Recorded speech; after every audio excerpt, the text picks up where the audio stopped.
So it's been a long time ago that Nerd Rage has had a very long Star Wars conversation, and today might be that day. No promises, because Farrell, who I have with me today, has watched the first 8.5 Star Wars movies. In 47 hours. Yes, in 47 hours. And you have every intention of finishing the 9th one. You're just 53 minutes short, and we couldn't delay it 53 minutes. I would have given you 20. Yeah, I would have looked at it and had it said like 19. I would have told these two guys it was 15, and then I would have just let it rot out. Yeah. So like I got up early this morning with every intent of watching it, and then got sidetracked by something. And then the drive out here, and then I had to stop and get fuel, and it was just one thing after what's another. What's it meant Yeah. to be? We have a lot to talk about, so might as well start. I have Phil with me, Maryland Phil. What's up? And I have Jordan W. Hello. Joey and Chris are both on assignment, which is good because, I'm going to talk a lot of great things about Star Wars today. But in typical Star Wars fashion, I'm going to talk about some bullshit in Star Wars too, and Chris hates to hear that, so... it'll be nice that he doesn't have to deal with that, I guess.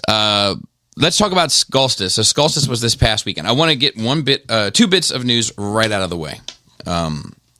One, that was the last one here. And that was the last one at my home. I just, not because it was bad.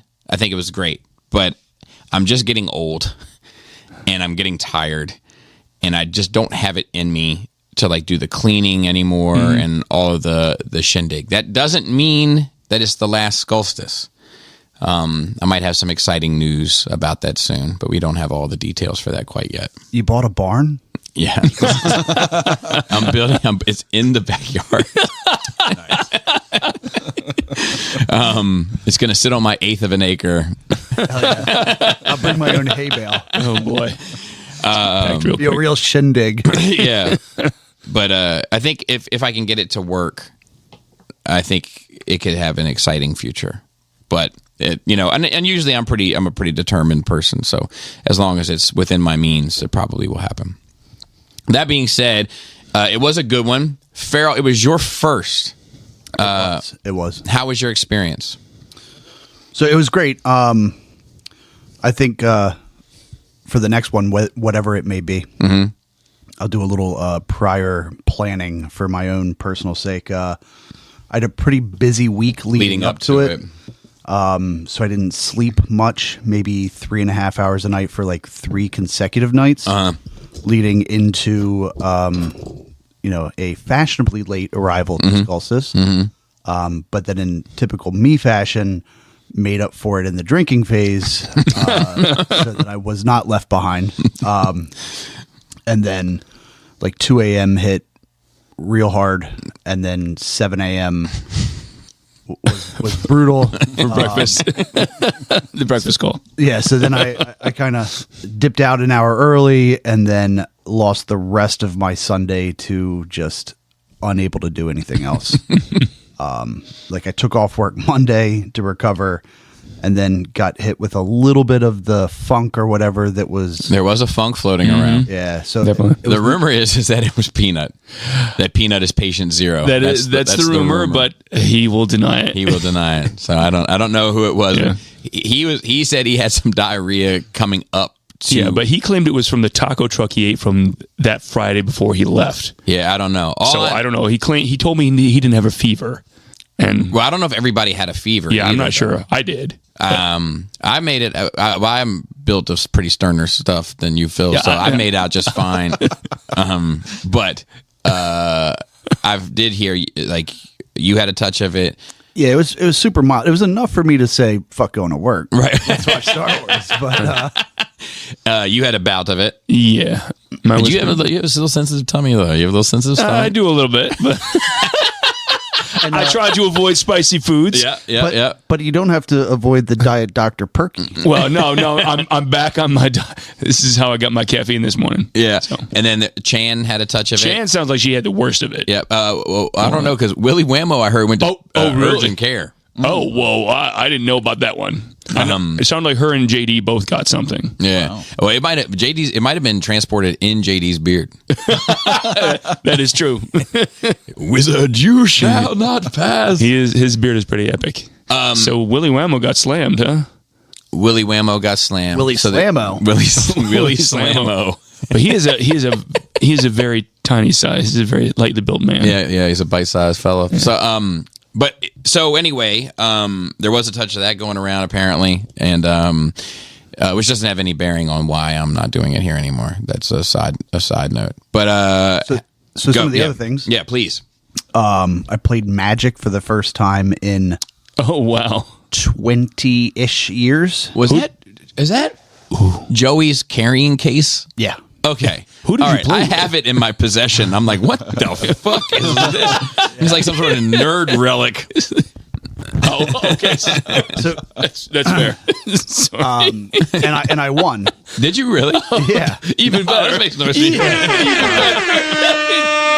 I just read the cards and did what they said. And Like you and psychics. yeah, exactly. It's your old gambling days coming back in. That was one of my favorite moments. I came down the stairs and around in the corner, didn't know you guys were and I playing. saw you That's guys great. all over there on the couch playing Magic, and I was like, man, this is fucking cool. I mean, not cool, but cool. It's cool. It's cool.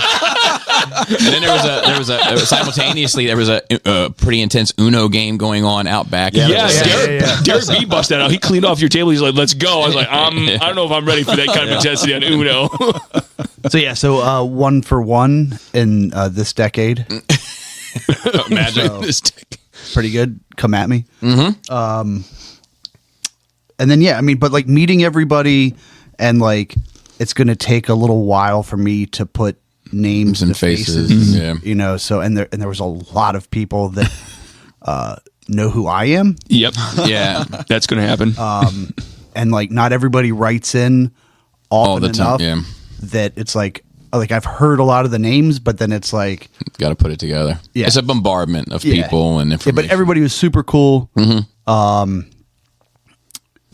Welcoming. Had a lot of really great conversations. Between Thursday, Friday, Saturday. Not so many Sunday morning, but that was mainly my fault. But yeah, so I mean, great time, great people. Yeah. Enjoyed it. Yeah, I had a lot of good conversations also. I fucking so what I did this year was I had Thursday and Friday I had cast members out to my house. Like Dummies were there, Joey Pinkerton Farrell, Sam from the UK, who I do a third party show with every month. Sony TM Reviews, who I do like a show every month about like YouTube stuff and transforming YouTube stories and stuff like that. And we were all and Eric B was here, and like who does the roundtable sessions, and then Jim came up to like sort out my Discord. And we basically did some recording of shows, and we're able to like mix up hosts and stuff because people were there. So like that was cool. And then we had like a Friday night, we had like a little like kind of like brainstorming session and talk of things to change and ideas to try and whatever. And there was one that came up for Nerd Rage that I'm probably going to try to institute. Not this episode though, right? No, not this episode. But basically that it will be a there'll be a discussion ending button. So Oh yeah, that was a good idea. We could Yeah. get the easy button from Staples. so I think I know what I want it to be. What the sound effect is? You have it pulled already? Yeah, it's not a sound effect. It's more of a quote from a show. But Do it. do it. But like basically, if a conversation is getting out of hand, or it's not going anywhere, or it's spinning wheels or whatever, any cast member can hit this button or signal to hit this button, and the conversation instantly dies. And we are going to have to come up with this conversation wheel. This is going to have all these ideas, and we have to spin the wheel and then dig into whatever one of the topics is on that wheel.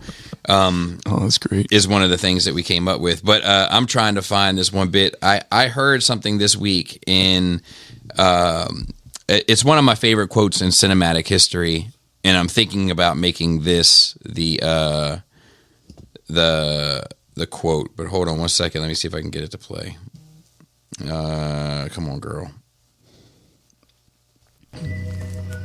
Oh, here we go.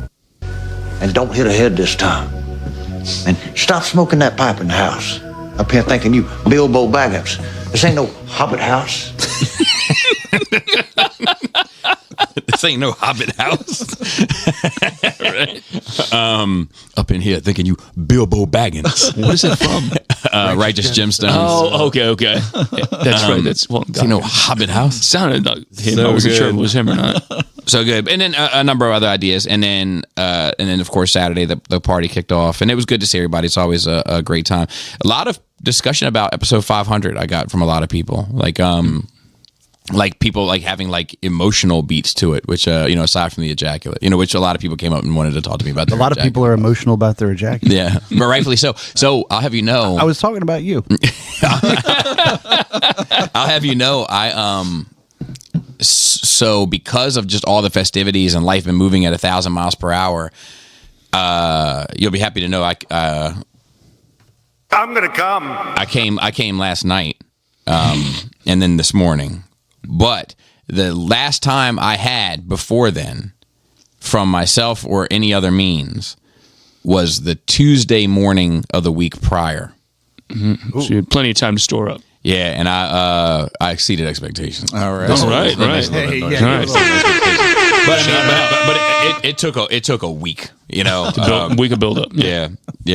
Well, maybe at this stage of your life, he's got to break out the 1 week gap every once in a while to celebrate. It's not that big of a deal to me. He's over the pain and suffering of it. Yeah, I'm over it. Now that I know I can Just do knowing it. that you can do it is enough. Yeah, exactly. If I try hard. Phil, I got a question for you. All right. So at some point during the weekend, Phil, your phone alerted with a notification to some sort of young harlot being scantily clad. Okay. What was that all about? No, I think it was, no, we were all like sitting in here. I had my phone out and it dinged with something. So I clicked on it absentmindedly because I wasn't thinking. And Eric B saw it. He's like, oh, who is this, Phil? He grabbed my phone, showed it off to everybody who happened to be by. So what was the notification? It was just a cosplayer in like some very skimpy outfit. On what platform was the notification? I think it was IG. Do you have it set? She rings your bell when she puts up a little post or something? Yeah, I have several people that do that though. I bet. Not all cosplayers. Some other stuff too, but I was going to get to the bottom of that shit. Rained while I was cooking. That sucked. Yeah. Jordan tried to hang out there with me, but as I said to him, and there was somebody at the gym actually came outside to just be miserable with me. I was like, go back inside. I'm telling you, go back inside. There's no sense in us both being miserable. But yeah, normal shit, plenty of food. The baby performed, which was nice. Mm-hmm. Yeah, she did Nirvana, right? She did Nirvana. She did Nine Inch Nails. She did Sleep Token. She did. She knew Sleep Token already. Fabio Foreign, Pop Smoke. Nice. She did a number. She's a well-rounded music fan, which is cool. What about you, Phil? You got any Skullfest notes? Any notes? Any memories? I got to meet Sam finally, like the other Sam, because I'd only heard of him. So I'm got a new name for him. Yeah, what is his name? Sam Nonetheless. Sam Nonetheless. All right. So there's Little Sam. Yeah. There's Insta Sam. Insta Sam. He is from Chicago and he has an Instagram account. Yeah, He's Insta Sam, and he's the only person I've ever seen display 1/12 scale figures in a Detolf well. So that's Little Sam, Insta Sam, and then Sam Nonetheless. Sam Nonetheless. Well, this is the first time I've seen him as a person. I only heard about him, and for a while I was confusing Sam. So it's like, who was who? I only really knew Little Sam. It's, in many ways, it's on my skull. This is Sam's Club. In many ways. But Sam Nonetheless, he was the highlight, I guess, for me. Kind of like your childhood friends were last year. And I did see Mark right before he left. Yep. Mark briefly.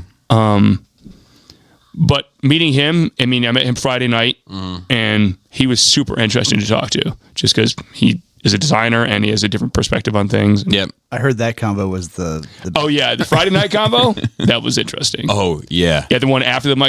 Were you here for all Yeah. that? That was good. We all shared. some more I mean than others.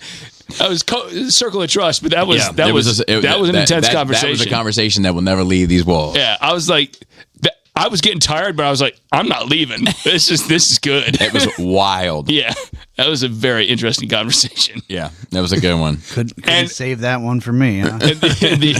It so having- like all great ones, it that's the- happened organically. Yeah, that's the first time I ever had like a real conversation with Sony. I've met him before, but he didn't remember what I looked like, so he confused me when I first came in. Sony said something that night that has now become a catchphrase with Laura and I. Oh shit! Can you tell that or no? I don't remember what he said. I'm Exactly. going to mute all the mics while I tell it. Okay, so stand by, everybody. Shit, that's right. I forgot about that. Oh, that was such a good phrase. So now we're saying that, my wife and I are saying that all the Oh time. my god, you guys got to clown him so bad. No, yeah, but it's not even clowning it. It was such an honest, real moment Yeah. that he was having. He meant every fucking syllable of that phrase. You could tell the conversation was jarring for him. Yeah, Mm-hmm. I agree. So, that was a fucking time. That was a fucking time. I will agree. Yeah. What about you, Jordan?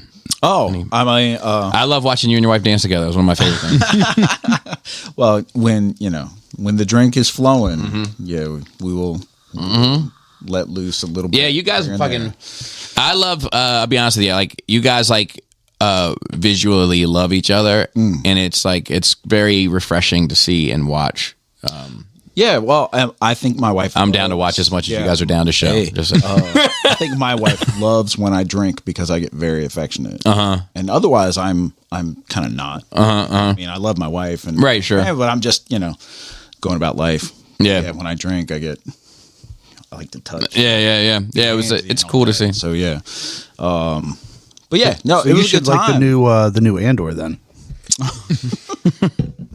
Yeah, probably. So I think this is my third time at the party, and I think this is the one have been anticipating the most because now I know a lot of these people. I've met them several times, so they were just people I was excited to see, and it was good. Yeah. Good time. Had some new people. Farrell obviously was a new attendee. Trey Fi was his first time. Ken R was his first time. And Steve Z was his first time. I think that was it for newcomers. And I guess Sam nonetheless, because he's been here before a handful of times, but not at Skulstus. But it's always fun to watch their reactions and stuff, and give people especially some of those folks an opportunity to see it and and be a part of it. And this year, one thing I did differently was anybody who RSVP'd not for any other reason than just purely life has been a whirlwind for me recently, but I didn't replace anybody. So I sent out, I think, 80 invites, and I think we had around 55 people. So anybody that said no, I just didn't fill their slot. So, and it was a little smaller than usual, and I think that was nice for my home. It would have been tough to put 25 more people. Yeah, it was the rain. The rain would have made it extremely complicated. Yeah. Just the whole experience of it. So bopping around from spot to spot, right? Like a conversation happening upstairs in the kitchen is completely separate than the conversation happening down here, which is different than what's happening outside. Yeah. So it's you can be at the same party and miss four other parties. the moment. Like I did. The moment of the party. Yeah, 100%. I totally didn't even know you guys were playing Magic. I would have come over and watched at least for a few seconds. But that was kind of on purpose, because I wanted to do something with Joey Right. that Joey has been talking about that I am interested in. But so I didn't want it to be a big focal point because I wanted it to be All right, that's fair. me and Joey kind of helping him in a way because I think that he doesn't really like the big super gathering kind of thing. So this complicated. I know. This is the most I've seen them there. Well, first of all, he's been in Japan for most of it. Yeah, that's true. But it was great to see him. Yeah. And he was fucking smiling from ear to ear every time my eyes glanced past him. Yeah. And I'm comfortable talking about this because I have talked to him about this, and I think I've even talked to him about this on this show. Yeah. Definitely have. But Joey 2.0 decided that he didn't. So I knew Joey 1.0, and Joey 1.0 was the most down D for W dude, so to speak, I've ever met in my life. Where it's like, hey man, I want to have a party. You in? Yep. Mm-hmm. Hey, I want to go get burgers right now. Yep, it's 4:30 a.m. Yep, I'm in. Yeah, he's in for whatever. Hey, I want to drive to Illinois because I've never seen it. I'm in. Like, he was just the most down for W dude I've ever met. Like, just down for whatever. And then Joey went away. And when Joey came back, he was Joe. So I knew Joe KW, and Joe KW went away. And when Joe came back, he had become who I like to call Joe Kai. And Joe Kai is this anime version of Joe that only likes anime, doesn't want to do anything that's not outside of anime, largely speaking, at first. And he's kind of loosened up over time. And then recently, I think we've moved on to Joey, who is this third version of himself, but hasn't fully formed. And it has been nice, a couple things, but one in particular was just seeing this new version of him around people, reminded that he does quite enjoy. I mean, maybe he can't do it all the time, but that he does quite enjoy being around people that are positive and want to not only spend time with him, but also appreciate him a bit. So, and be like happy to see him and excited to have a moment with him and all those sorts of things. And every time my eyes just grazed past him, like I would have to stop and do a double take, just how much he was smiling. And once again, thankfully, Jaina was there, and I have some of it on film because every once in a while I've got to remind him, like when he's like, no, I hated that. And I'm like, that's not a person that hated that. Right. Looks pretty happy right there. That's a happy person. Yeah. So I haven't seen you on a jet ski, but I'd imagine it'd be similar. So I wanted, before I got too much in my own bag, I wanted to make sure that that I did that with Joey. Right. You know. So. Yeah. And honestly, I think two of my standout memories, they both involved Joey, which was coming down the stairs and seeing you guys playing Magic, and I just thought it was amazing because he just had a look on his face like Joey did in particular. He was having a good time. I could see your back, and you look like you were really into it. Yeah. You clearly came to win. He's trying to win. There was math happening. Fucking prisoners. Mana was being tapped or something. It was crazy. So and Mana King I was. Yeah. You know? and then I got to see Joey's balls when that was unexpected and a real dog. treat. Yeah. You're in a very exclusive club. Right. And that was fun. So yeah, and I think good luck maybe. Yeah, it was just it was, I don't know, it filled my heart, like and it was nice to see, and I was very grateful to see him in that space again, which it hasn't, I haven't ever stopped talking. Even he came in when we were having like the round table discussion, and when I saw him like out of the corner of my skull eyes. I saw his like the hair of that Lopan at 16 silhouette, and I called him out, and the fucking I'm glad I had this on video too, but the fucking room just erupts with cheers for him, Yeah. And then he's like smiling about it, and it's like it was such a fucking moment. I wasn't sure if we were going to see him or not. So yeah, I mean, I never am, but I was very grateful that I did. Chris had his grills in. Oh, that was hilarious, dude. Somebody asked me, and with a Piggly Wiggly hat, no less. Yeah. Somebody asked me that said, does Chris normally dress like that? and I was like, yeah, all the time. Why? And like with the grill and all, I go, yeah, I've never seen his real teeth. That's great. Yeah. He has a costume every year, man. Yeah, it's always something. It's always a different vibe. Robert D. put Donald Trumps all over my house. Oh my God. Different iterations. There's one right there with Joker and Harvey Dent, and that just having a bit of a meeting, meeting of the minds, Making a deal. making it. I'll tell you, between the three of them, that's what I like to call terrifying. How great would it be if the Donald Trump figures are too expensive because of the tariff? And then he gets upset. He's like, so they've made a figure of me, but it's not selling well? It's like, well, it's too expensive because of the tariffs. I'd lower it. Lower it. It's funny because I walked past like one of the displays and I didn't even notice it at first. I didn't realize he was in there. And it was the one out there where there's like where Ram Horn is supposed to be with steel, and I Robert at one point he like can't help himself. He's like, I got a Cheshire cat smile, and he's just like, which ones have you found? Which ones have you found? He wants you so much to know what's such like a big animal, like, and I'm like, well, I found this one. He's like, this one's perfect. This one, he's like, you should leave this one. He just wants you to leave that shit in there. Yeah. And then he put little skulls all over the place and little keys all over the place. Like I said, I launched the skeleton keys. And it was great to see him. It was great to see Jisk. I don't see either one of those guys enough, and it's always great to spend time with them. And also like that time that we had leading up to it with a smaller, quainter, but more creatively driven. It wasn't like as much a hangout as it was like, what can we do? What more can we do? I really valued that. So that'll probably be a big portion of what I do in the future with that stuff too. Nice. But yeah, it was a good time. I think that's 10. I think that's 10 of these that I've had. I think I'm happy with putting a pin in it at 10. It may evolve into something else next year if I can make it happen. If I do make it happen, it's going to be fucking cool. All right, and cool. I'll leave it at that.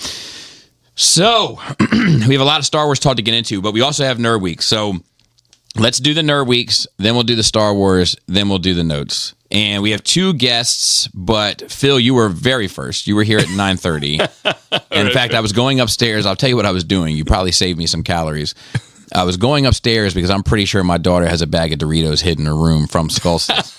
And I was going to raid that. I was going to raid that little bitch's room and get some nacho cheese on my fingers. And then save it for you when you get here. Best part, dude. Thanks. And that's where the funk comes from.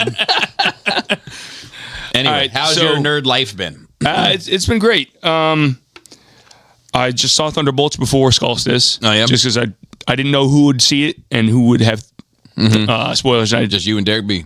yeah, apparently. we talked about it. He grabbed me like the first second he saw me. He's like, we got to talk about Thunderbolts because No he doubt. figured I had seen it. I thought it was decent. This isn't saying too much, but it's the best film I've seen the best MCU film I've seen since Wakanda Forever. Yeah, So- that's Wakanda Forever is the last good one. Yeah. The last great one, I think. Yeah, I've seen. and I don't think this was as good as that. And I think I gave it, like- my hot take is Wakanda Forever is better than Black Panther. We agree. I think we agree on it. Yeah, because you and I saw it together. Yep, Yeah, we yep. talked about it. Yep, it's a hot take, but yeah, it's mine. It's mine yeah, to have. Yeah, I agree with you on that. I end up liking that movie better than Black Panther. So I gave it Thunderbolts 7.5 out of 10. Entertaining, watchable, very predictable. Very, yeah. I went and saw it you saw yesterday. it as well. Yeah, I You saw it yesterday. Okay. So I do like the character beats in it. I think it's a shame for like two characters, Taskmaster and Ghost. I mean, this isn't really spoiling much, but Taskmaster gets marked pretty early. I think that's pretty much a spoiler. I think that's by definition a spoiler. But I'm happy to hear it. I wouldn't mind. And Ghost dies too, I hope. Oh, because I'm okay with most of that cast biting the bullet. To be honest with you, But I'm not impressed with that team, man. Yeah. I'm not like I think Red Guardian is a fucking caricature. he's supposed to be the comedy relief. Yeah. I think there's nothing interesting about Brown Widow, She's the central character, essentially. and I don't think there's anything interesting about her. The most interesting thing in that, and I think who did the best job, was the younger, I think it's Bill Pullman's son, plays he plays the Sentry. Sentry, Bob. Yeah. He he was- the reason to watch it Yeah. because he can character switch so well in that movie. He's the person to watch. Taskmaster is a remnant of the character. I think they. I was never taken by Ghost. Ghost I found boring. And then who else is in it? There's 4, and who else? It's John Walker, U.S. agent from Falcon and the Winter Soldier. Okay, he. There might be something interesting to explore with him. They did his character dirty because unless you had seen the Falcon and the Winter Soldier, you didn't know who he was. He's got no other reference, and his character is a good character after his fall from grace during that show when he killed the guy in live television. Yeah. But they barely touch on him at all. They give him some little bit of family history, and that was it. How did, without spoiling it for me, how did they handle Sentry? They discover him. They give him. I think they did a decent translation of the comics without putting all the detail in. He's a pretty complex character from the books, so I think they did a quick run through, and I think he's the reason to watch the movie to see all the. Is he terrifying? Yeah, I think there's an aspect by the end. Yeah, there is. He should. That's how I think he should be portrayed. Yeah. By the end, yeah, when you actually see the void, it is terrifying. All right. And the point when he is in full Sentry mode, even before the void, and he's fighting the team, he lays waste to all of them easily because he's basically Superman. Right. Yeah. And that cool scene was see. fantastic Because they haven't had a hero or a person in that universe yet like that. Yeah. I mean, there's all powerful. Well, and it's nice for them to just not be fighting evil versions of themselves. Which Well- is what Marvel's pretty much been doing. So like here it is. Yes, but But no. well, I mean, the duality of the Sentry character, it still gives them that hard to kind of play. It is. Okay. So in that aspect, I was still kind of rolling my eyes. And then they don't come right out and say it, but there's still some of that, like, remember who you are. Oh yeah. I was just like, ah. There you are, Peter. Yeah. I mean, there is really only one way they can end up putting him down, and that's by helping him essentially remember his humanity. Yeah. So, and they do an interesting job of that. Yes. Helping him with his feelings. All right. But yeah. They're like therapists. As far as like other stuff, Sure. How's the other stuff? just a bunch of other films that were all better than Thunderbolts to me. Sinners. Okay.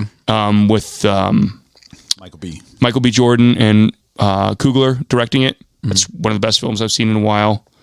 It's the vampires in the 1930s. I want to rather watch a movie about cougars. Either the giant cat or the older women that want to have sex. You might want to see this one eventually, Bobby. It's good. So I don't want to get into it, but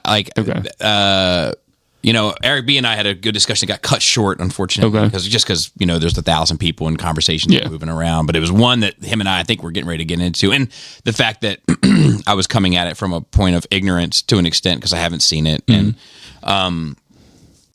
so I don't know that I'll ever watch it. Although I do like vampires, and maybe this is racist of me, but I also like my vampires white.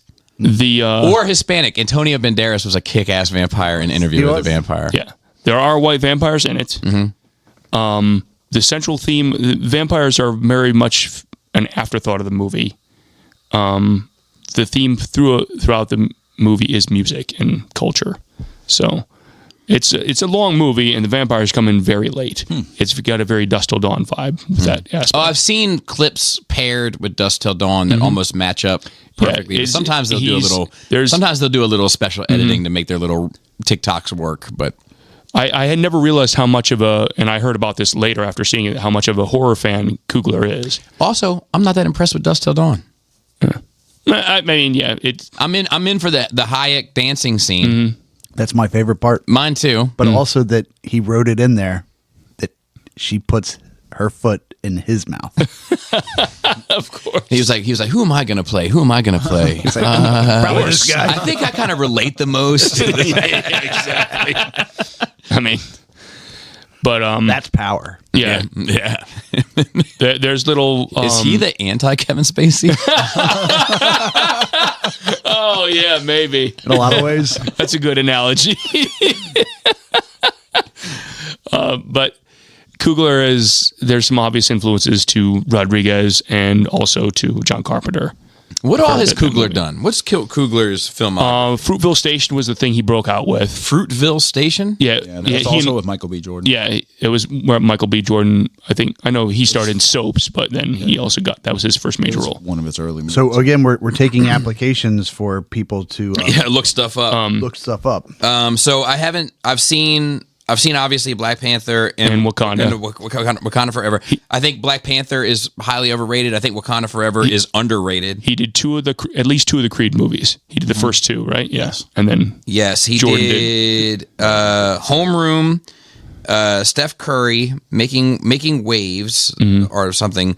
The Sculptors, I like documentary stuff. Wrong Answer, Space Jam: A New Legacy, Anthem, Locks, Creed 2, Creed 3, and Creed, Judas and the Black Messiah, Fruitville Station, Black Panther, and Sinners. So I've only seen 2 of his movies, and I'm a fan of 1. Sinners and the first Creed are probably my two favorites that he's made out of film wise. Well, the thing that I heard about this movie was, I guess he got some kind of very unusual deal in Hollywood where the rights to that movie revert back to him in 25 years. In 25 years. I love that. Yeah, so I love everything about that. He is the first. He might be the first black guy to get that For sure. that deal. Within 25 years, the rights automatically go back to him completely. But it's an uncommon deal. Yeah. Regardless. Yeah, I Regardless don't of know of color, any. but I've never heard of that deal in movies. That deal Okay. exists in music Yeah. at like 30 years. But I know there was a big uproar. Yeah, that was a big thing. People were like, "Oh my gosh!" So, and you want to know why I know about it in music?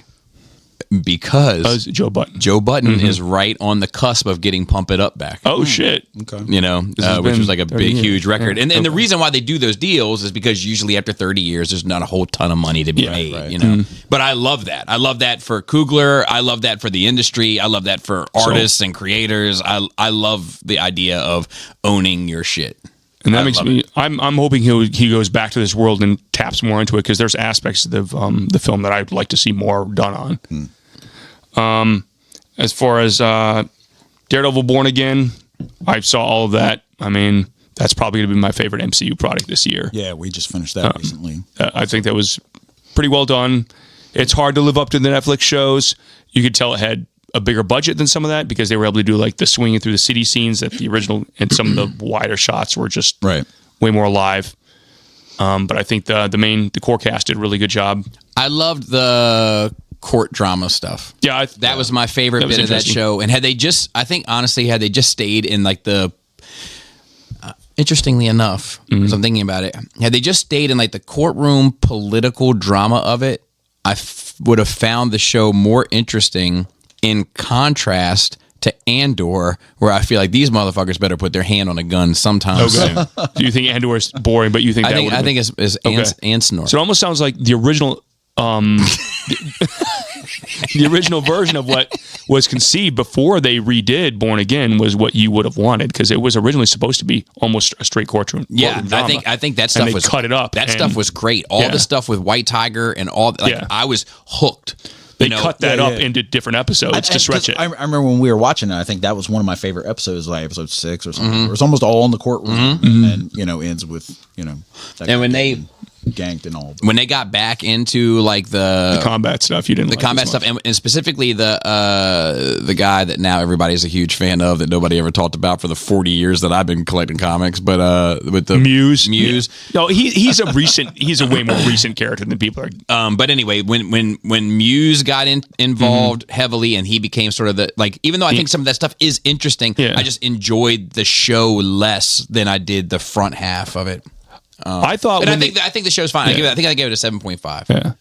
I think it's a good enough show. I think it's a good enough show to watch. I think it's the best Marvel TV show for Disney ever made. Yeah, I think so too. But I think the bar Is is this- also incredibly low. That's true. It's a good stepping stone to go forward with more TV stuff in that style. I don't think I'll be honest, and I've been saying this sometimes. So it's not exactly new news, but I don't think I need TV with any of this shit. Not with Star Wars. Not with fucking Marvel. Not like just give me the fucking movies. And if you can't commit that type of a budget, then I don't know if I need to commit that type of time. So you'd rather see something like Andor converted to a movie, 100%. one film, And let me tell you something. or So, maybe two films or something. Let me tell you something. Right now, the second season, we're looking at an hour and 45 minutes. Well, how many? Since I've never watched Andor, So how many episodes are? 10 episodes are out. And they're coming out in batches, which is something new. Oh, wow. So they're coming out weekly, but it's like 3 episodes, 2 episodes, 3 episodes. And how much was the first season? The first season was weekly. And how many episodes total, though? I think it was 10. I 10. just rewatched Okay. it. I think it was 10. Okay. The- So the new one's going to be 10 as well. Yeah. No, the new one's, I think, 13 or 14. Oh, wow. Okay. See, Oh, I Daredevil thought kept it I to thought 8. The whole series was coming out in 3 weeks. Or Daredevil kept it to 9, whatever. Yeah. Let me. I'll get to the bottom of it. If only we had that intern. Yeah, right. So I like the idea of dropping multiple episodes, At once. so at the same time, I think you could probably just drop it as 3 movies. Oh yeah, or Yeah. just in this case 1.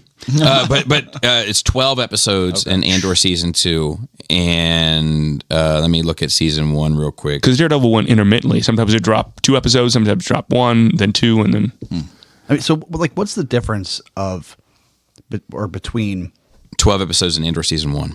12 1-hour episodes of a show that come out in 3 batches versus 3 movies that are 2 hours long that are put out, 2 weeks Time-wise, apart. nothing. But budget-wise, could be a lot. And depending also on what it is. review wise, like Yeah. if they were to put that's this, true. if they were to put this out, Different they'd be like, "This categories. is a piece of shit movie." Yeah.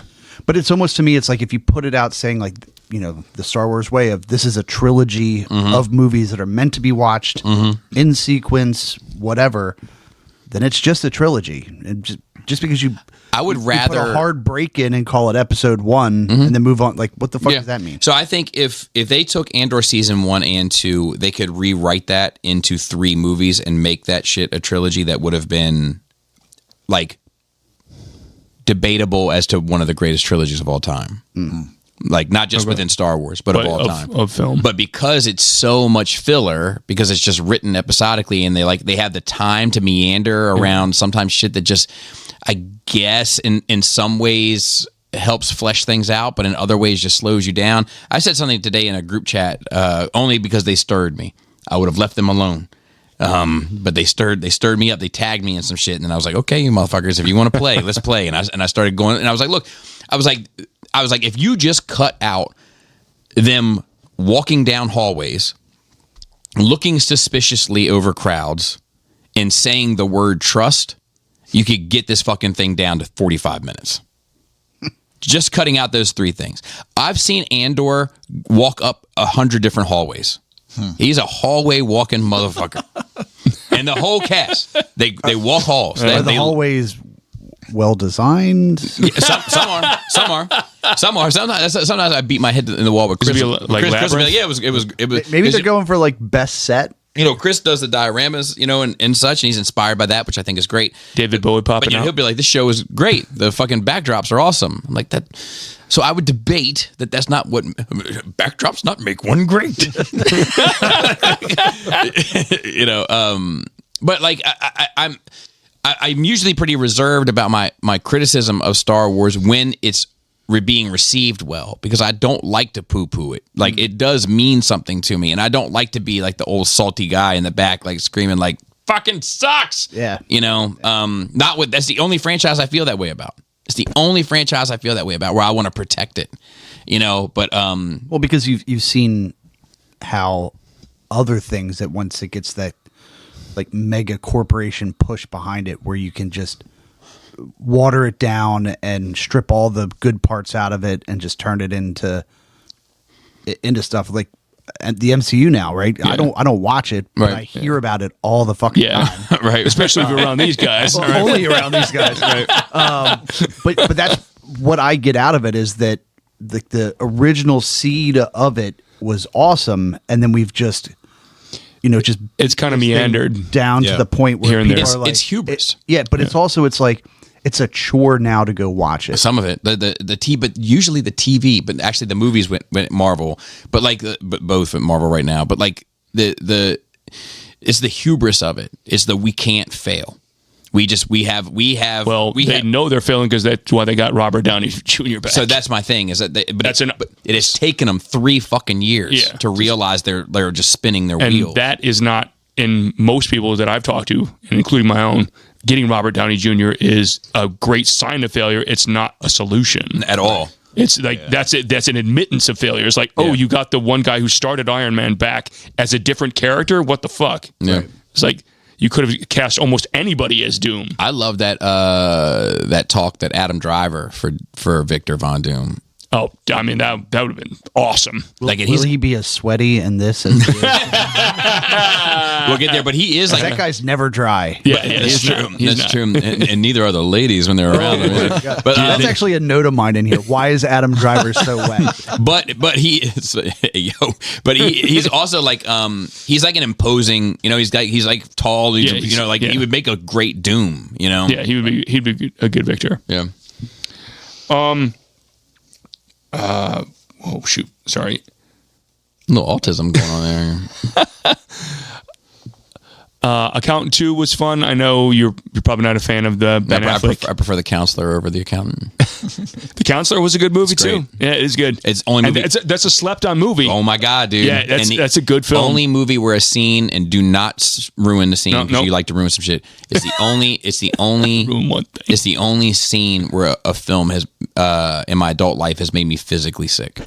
Yeah, Like I almost turned it off. Like I was like, What movie was this? The Counselor. Yeah. I was like, I don't know if I can continue watching this. Ridley Scott. He's sick still to my stomach. Still one of my top directors. I don't know if he's my favorite anymore. But And that was him doing Tony Scott's style, which was also interesting. It was like an ode to his brother because his brother had died, and like he was like trying to shoot a movie in his style, and he did like an amazing job. Like his like saturations and stuff, they all looked very Tony Scott. But Michael Fassbender is amazing in that, and so is Cameron Diaz. Cameron Diaz. That's and probably Brad the best. Pitt is fucking. So there's It's so dreamy. Cameron He's so Diaz is dreamy. probably my favorite role she's ever done. Is that? So that's fair. Brad Pitt has a line in that I say all the time. That coincidence. Oh, These people don't believe in coincidence. Yeah. They've heard about it. Yeah. They've just never actually seen one for themselves. It's true. It's great. The Accountant 2. If you like the first movie with Affleck and Bernthal, then you'll probably like this. If you didn't, you can probably sit this one out. But seeing them two as the full brothers the entire time, getting them to bicker back and forth is the reason to watch the movie. They have great chemistry on screen. Probably the best thing I've seen this year is Warfare. The It's story. been horrible this year. What? Warfare. Palestine, Israel, Ukraine, Russia. Now we got Pakistan and India. The film Warfare. Why are you celebrating this, you monster? Monster, Phil. Are you right. in the Signal group chat too? Damn, throwing some heat. The Warfare movie that came out. Oh, Yeah. I'm such an idiot. Yeah. So makes more sense for a nerd. It's the story from the early 2000s, told from the recollections of people actually in the combat, or one guy in the combat, and it's probably one of the most realistic battle things I've ever seen. What battle is this? It was the Iraqi conflict in the early 2000s. Okay. I don't Desert remember which Storm? city it is. Or not? Yeah. No, that's Desert. the 90s. Yeah. Right. No. Oh, 2000 is It'd be This Desert is- Storm 2. This is the invasion of Baghdad. Yeah. Yeah. Generation But, Kill stuff. Yep. There are some famous people in it, but they're not like super well known. That's okay. I won't know him anywhere. Yeah. But Warfare. I'll check that But out. the one guy from Daredevil is in it. The guy who's Gandolfini's son. Oh, really? Yeah, he's in it. And basically, it felt like you were part of a documentary crew rather than it was a that's cool. feature film. So it felt super real. And where do you see this? It was in theaters. Oh. I think it just hit streaming just recently. But I recommend that to everybody. I give that a 9 out of 10. It's the best thing I've seen this year. I'm gonna add that to my list. Yeah. The director is somebody super famous. He's the guy who did Civil War last year. And he's done tons of other stuff. I'm adding it to my list. Yeah. The other thing I saw, a couple other things I saw this year that were of note, Black Bag was really good with Michael Fassbender and Cate Blanchett, about the couple who are spies, and they have to rope in all their coworkers into to figure out who's telling the lie and who got this one mission to go bad. There's a card game. No. This is like the real espionage people. Oh, sorry. It does get a little over the top, but I think that works in the movie's favor. It's done by Steven Soderbergh, and his film style is really worked well for the characters. It's very low key, deadpan. And then what else? There's a movie called Freaky Tales that is. I'm in. It is good. It's a period piece set in the mid '80s, surrounding a basketball game that actually happened. TAIL in Oakland. Right? TAIL, right? No. I'm out. But it's shot like a Tarantino film where it's several short stories put together with crisscrossing characters, and Meaning they wear their clothes backwards. yeah, and it's based on some real events and some that have been exaggerated, just like his Once Upon a Time in Hollywood movie. But it ends up with very much a Kill Bill battle-like scene at the very end. Not for me. You're not a fan of Kill Bill? It's actually, they're the only Tarantino movies I don't like. Okay. Then, yeah, you might not like it, but I think a lot of other people would. And basically, the only other thing I've been up to is I went to California back in March, and that was fun. And you looked at some dinosaur stuff while you were out there? Yeah, I saw some dinosaur stuff. I met some cosplayers and some comedian people. And dinosaurs are here to stay.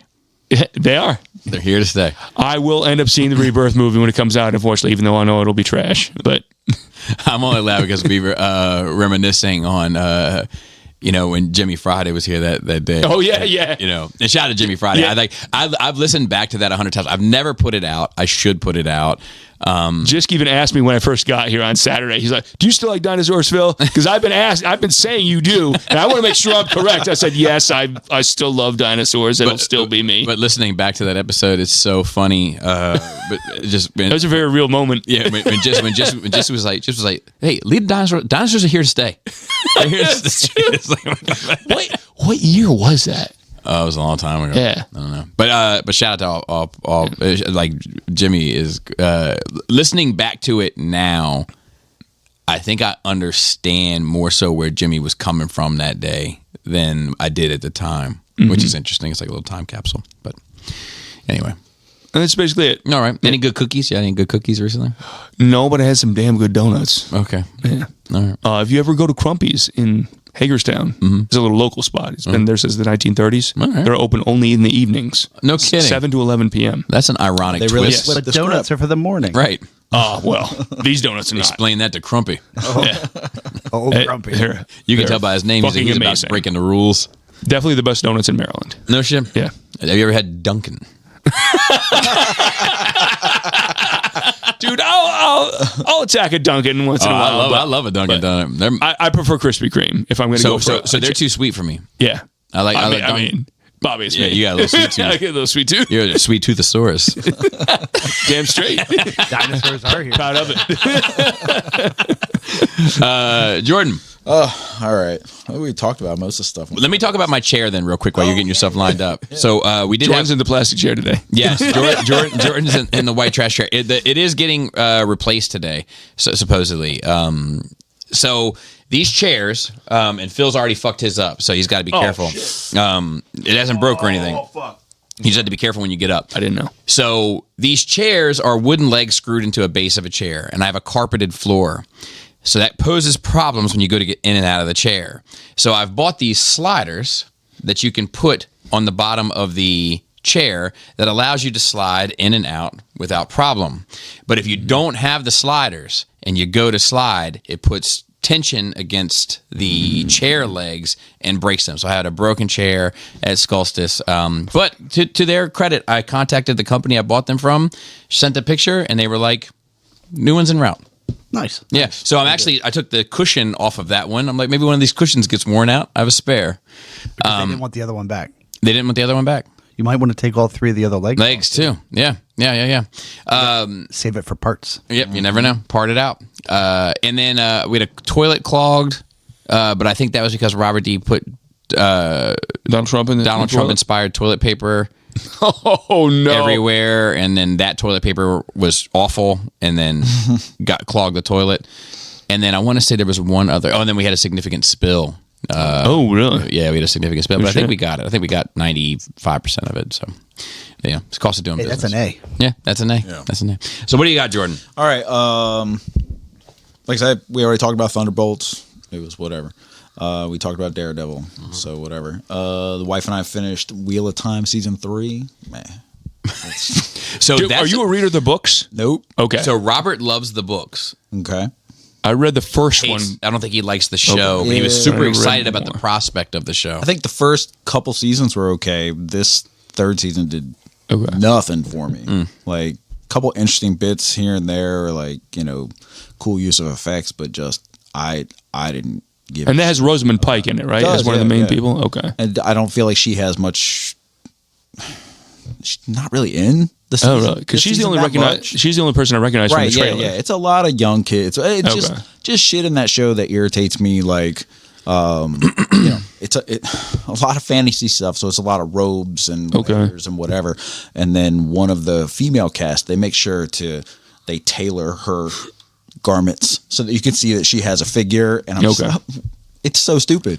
How do they do with creature effects? Are they practical or CG? I think it's a mix. So Okay. some of the like evil creatures are practical effects, and but Do they look worth it? I mean, it's an Amazon show, right? Or no? yeah, I mean the show has a good budget. I Okay. mean the effects and everything. It looks good. It's shot pretty well. It's just the story up until this point I thought was pretty good. I just thought season 3 just didn't move the needle for All right, me that's at too bad. all. How do you feel about those creature effects, Phil? You all right with those? That's usually what I'm into a show Yeah, I like mean, that for. a lot of cool minotaurs and stuff All right, like cool. that. So yeah, nice. But Feeling the vibes, Phil? I feel like you're picking up. I a mean, little bit of the when vibes. I go to California, I make sure to go hit the Academy Museum every time to see what new displays they have, and usually creature stuff is what wows me the most. Get to see it up close. like a real creature feature. You do. Bobby. I do. I love my dinosaurs. I've been in stop motion, Bobby. I know. Since King Kong 1933. Wow. I like claymation. Yeah, that too. I like the California Raisin Christmas special in Cleveland. oh yeah, that's a good one. That's a good one. We started Righteous Gemstones season 4 last night, so we just watched one episode, but it was good. So good. I'm so excited, so good. excited. It's, dude, like So Are we on 4? Is 4 is the four is latest it, one? and then 4's it. This is the yeah, last. I had a conversation with Todd R yesterday briefly about it, and he made a good point because at no spoilers, but at the end of season 3, it feels like you could end it there. You know, and it's hard to close a show. We've had many discussions on this pod about that. But not only did they do a great ending for season 3 that could have been a series finale, season 4 is another great ending for a season finale. It's like I don't know how they were able to do it twice. You know, especially when this ain't no. Well, they fucked up so many other ones on each. But especially when this ain't no Hobbit house. Bilbo Baggins. but yeah, off to a good start. I like the whole Civil War, beginning. And Bradley Cooper. Yeah, that was well done. Yeah, it was great. So I like that you can see that Danny McBride's character, like just the way they talk. Yeah. Like Yeah. you're just like, oh my gosh, it's like Hereditary. These guys are all assholes, like it's perfect. Yeah, don't be touching on my titty meat. Yeah. So on Sunday after the party, met up with Steve Z, and we went out to the toy exchange. Oh, in Mount Airy. Yep, and because he was looking for some stuff, and so it was me and my son went out there. We met up with him, did the toy exchange, and that was fun. And then from toy exchange, we went to What time were you guys there? Because I went there. I went there that it same was day. right later. when they opened. So Oh no, I was there a little bit later than that. yeah, it was they Okay. opened at noon, so we were there right at noon. So we were there for about an hour, and then we went up to Attorney of Dreams from Okay. there, and Caleb was there, and Gort was there. And, Okay, yeah, they always hit Attorney. geez, now I forgot. Oh, Sam, nonetheless. Yeah, Sam nonetheless. I knew Sam, but yeah, nonetheless. Yeah, Sam nonetheless was there. So that was fun. We just happened to run into him. You find It's not- anything good? what did I buy? I bought a Savage Crucible figure. Okay. Yeah, one of their lizard guys. Other than that, though, I think John got some stuff. He bought a Transformer at Toy Exchange, and I might have a Savage Crucible figure that you can have. I have 4 of them now. I'm Okay, that's enough. good. Yeah, And then you need four savages. Yeah. They're cool, but yeah, Okay, it just fair I collect this other line called Dinosaur Battlefield. What? Yeah, they're like dinosaur anthropomorphic Oh, okay, dinosaurs. okay. They wear battle armor and Who makes that? God, I can't remember. I mean, do they look like larger versions of the classic Rulon characters from Dino Riders? Farrell's beside himself. No, they're like these are Farrell. like these Farrell, are like I know you haven't been introduced to me too much yet, but I met you through the Halloween party, to be honest. no, but- these are like I'm well acquainted with you now. dinosaurs. oh, you Expect. These are like you thought Hawaiian Joey was into dinosaurs. magic. Well, you haven't seen me into prehistory. Yes, dinosaurs. somewhere. Anyways, so yeah, I just use a little lizard. Okay. as a sort of supplement. All right, you have to show me pictures after we're Yeah, done. yeah. Whatever. I'm curious. So I was But yeah, forget- but that was fun. You are the Godzilla guy, right? No, No, you're not. Oh, wait. This guy Brian. I'm getting you guys confused I like now. Godzilla. I gave him a Hey, Godzilla. what's figure not to look like? at, but you know. Was he there at Skullfest? At Skullfest? No, Okay. he was invited. He was invited. Okay, and then I still haven't met him then. So I was confusing you with him for some reason. Oh, that's okay. Sorry. You got anything else, Jordan? Because I'm gonna go before Farrell so that we can lead right. Right. into- Well, I've got one other thing Okay. in mind. Okay. well, No, just so my daughter's birthday was recently. Oh, happy birthday. So for her birthday, my wife took her up to Philly. Oh. And they went and saw this punk band called the Linda Lindas. And the opening band for the Linda Lindas was a band from Baltimore called Pink Shift. How? Because you do like obscure kind of like Sure. indie underground. Yeah. That's cool. That's cool. Yeah. Yeah. Linda. Was that her first concert?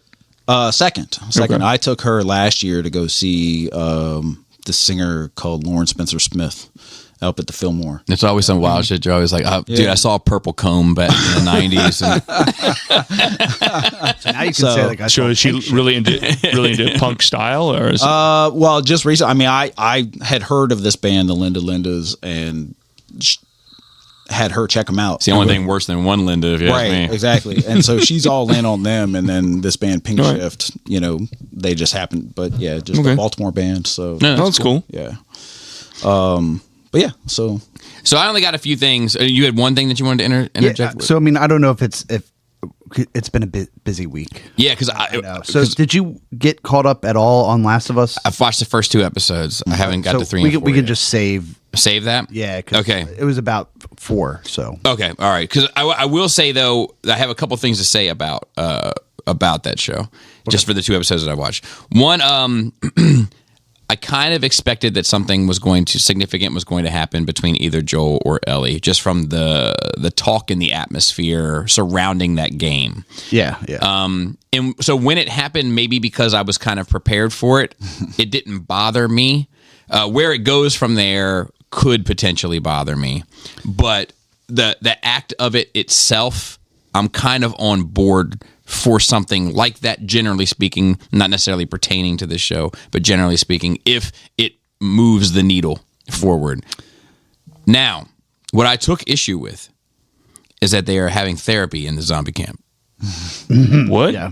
Really? Like, Is that in look, the game? I don't know. But we got bigger fucking problems. You worry about your mental health after we get through this goddamn zombie apocalypse. Yeah, Well, so I think that's wild. I agree, but I think the reason why it's in there is to show that they've become kind of complacent in that town. Yeah. Right. Like it's like the. I was really doing it for a funny bit, but yeah, you're right. Well, just for frame of reference, because I've not seen any of it. How many years into this are we into the storyline? So like season 2 is supposed to be some like 7-8 years. So Ellie is okay. like a young teenager, Right. 12, 13 ish, I think, in the first. Okay. And then now she's like 18, 19, 20 ish. Okay. So, but I think that I'm okay with the therapy. I do agree that they spend a lot of time like and using it as like a cheap ploy to like get inner Information monologues across. out. Yeah. But I think it's the whole reason why they're going to get fucked up is because they've already started trying to rebuild society and they haven't figured out the fucking problem that caused Yeah, it to That collapse. shit with the can't virus happen. or whatever it is, however you want to define it, like the The fungus. fungus, fungi. moving through the pipes. I found interesting. I don't know where that's headed, but Yeah. I found that interesting. Righteous Gemstones wrapped up. It's fucking great. I wrote specifically in there, "You ain't Bilbo Baggins. This ain't no Hobbit house." Okay, Andor, real quick. Episodes 8 and 9 are good. Not 4? Not 1 through 7. If you took them and combined them into one episode and you started the show there, that was how to do it, in my opinion. The first 7 are just too many hallways and stairs and suspicious looks over crowds of people and people telling you can't trust one another. I'm not. I think that show is actually making me angry because of all the things it does right instead of telling and engaging. In spite of that, I'm not engaged with the story it's telling. And then lastly, we were talking about nursery rhymes at my house, and what nursery rhymes do you remember? And Selena, who I've been to Corner with here recently. Maybe I should tell that too. I should tell that. So, did I tell that last week? Yeah, a little bit. Okay. Anyway, so I said it. If I said it last week about saying like, "Hey, if I did something, I'm sorry." And Yeah. Okay. Well, or actually, I may have told it when we were together. now and then. Yeah. Okay. So let me just. Yes, that's okay.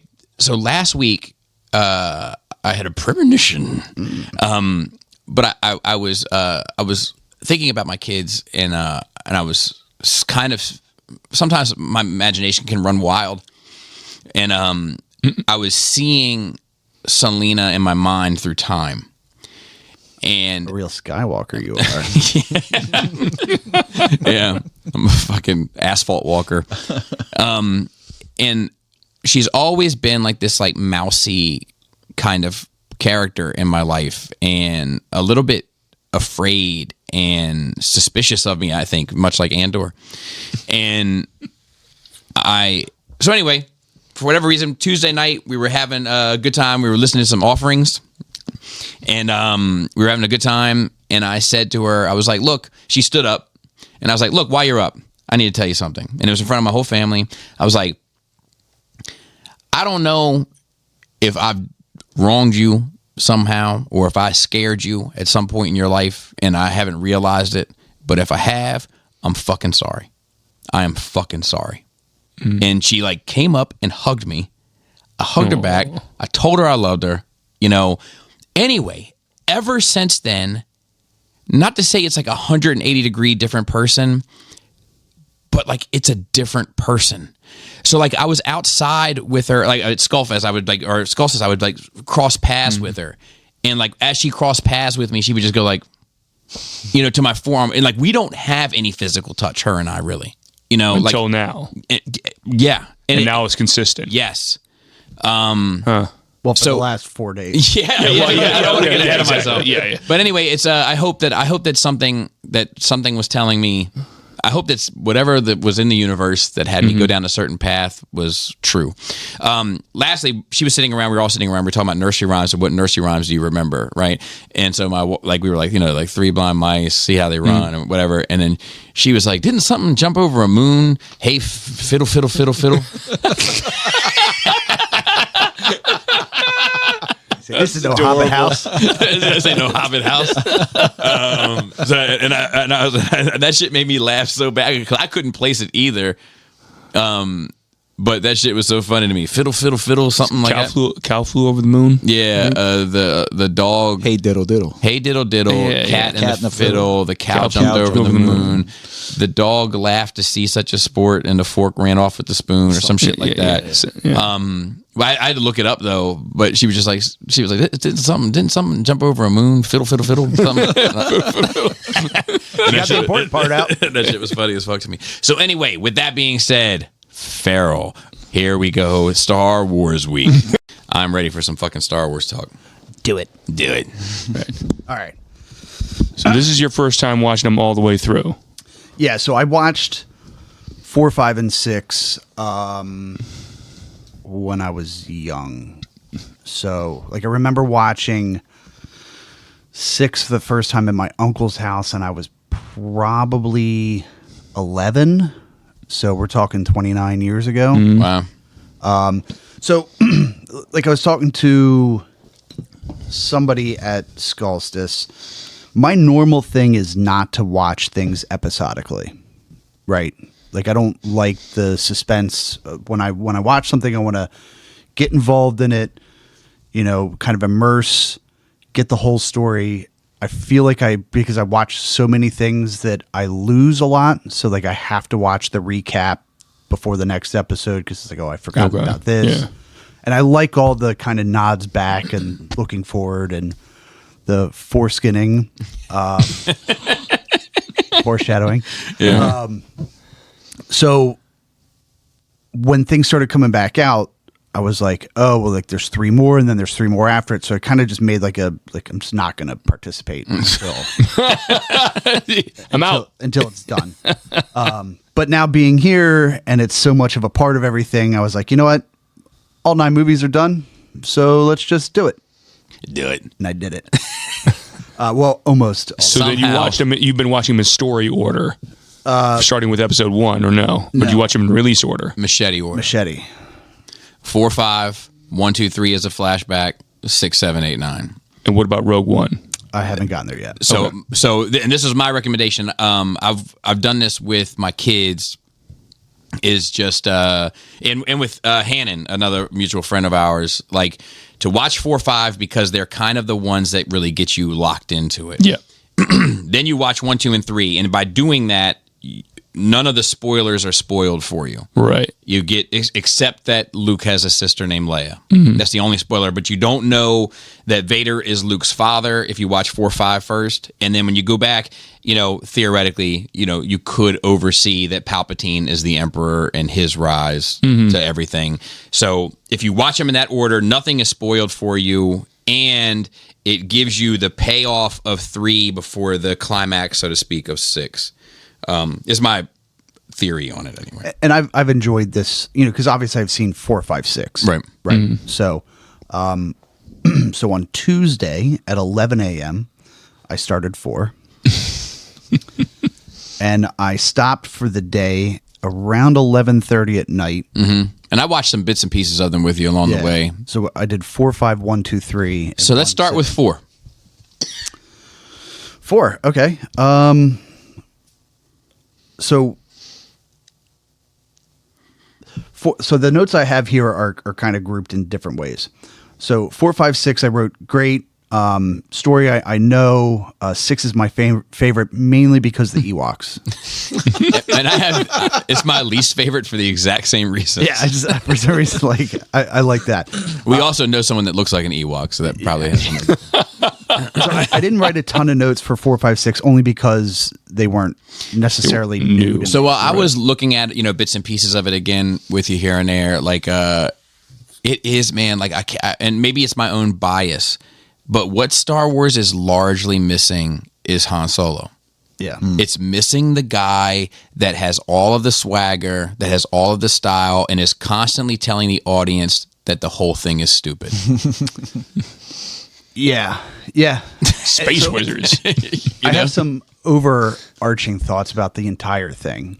But I want to save those. I want to save those for the end. So, but watching it, I still like 4, man. Like there's certain scenes that still, when I see them, they've shined up Vader's helmet. Yeah. I've noticed that they keep shining his helmet because 4 has a dusty ass helmet. Yeah, she got that helmet from Tatooine, and then they have gone in and digitally shined his helmet, but it's not like 5's helmet. 5's helmet. It's like dinosaurs, Phil. It's here to stay. But the cantina scene always feels so fucking right to me. Like, yeah, there's a lot of things that it's an old movie, right? Mm-hmm. It's an old movie, 77, and it holds up. Yeah. Still, even so, the couple of things that you pointed out, like the shot in the cantina, right? That in the original, it's just Han smoking them with no shot being fired, right? So even with stuff like that, like the bulk of the story still holds up. The bulk of the special effects still hold up, right? Like it doesn't look like if you go back and watch original Star Trek where it's just a bunch of people like going side to side in the hallway, and that's just for them to show you that the spaceship is a little wonky. You know?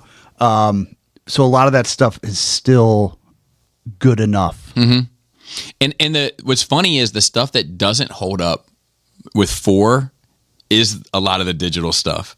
Yeah, like Jabba and some of like those creatures that the Jawas were riding on that look almost like giraffes. Like you know, like they look wonky. But I think where they made the right decision with that digital shit is just opening up the world. Like I think about Bespin. When they're on Bespin and Empire Strikes Back, Cloud City, and some of those all white hallways in the 80s, like when the movie came out in 80, it was just a white hallway. Yeah. But now they've digitally gone in and opened the windows so you can see out into the world behind it. And that's like just little subtle stuff, but it makes the world feel bigger and stuff like that. Like that's the stuff I think it really benefited from with like digital shit, you know? That and then the fact that it looks mastered in a modern day. It doesn't look like grainy in the same way the Taxi Driver looks grainy. Yeah, and like in Jabba, that whole it's a rough one. That's rough. It's off-putting. It's rough. On me boogie. Yeah, and just like I mean, there's a reason they cut that out. Yeah. Originally, anyways. It's, you know, they didn't know what they were going to do with Jabba for one, and it was just some fat dude walking around. Right. Yeah, but like the CGI of it, like it just feels off because it's like he's not actually looking at him. He's like looking kind of past him, and it's like, what the fuck are we doing here? But anyway. So then moving on to 1, 2, 3. Okay, 1 is my least favorite. To include 9 so far, and I've gotten through all but 52 and a half minutes of 9. Some say the last 52 minutes are the ones that hurt the most. I remember we all saw that together. Yep. So 1 is, in my opinion, with the way I think, and I'm sure that you guys have better formed opinions than I do,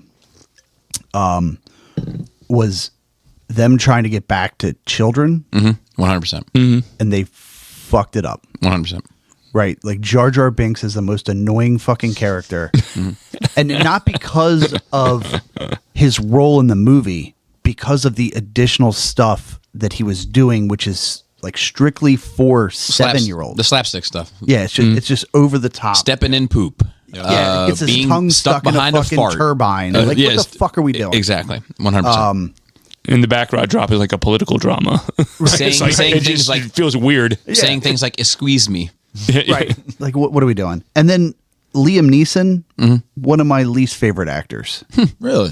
Yeah. Just because of that role, or in general? No, in general. So like the original Taken, he was perfect for, right, which was like my first memory of him. He's had plenty before that, but like that's when I was like, oh, Liam Neeson, and then he came out with like 45 other Taken movies.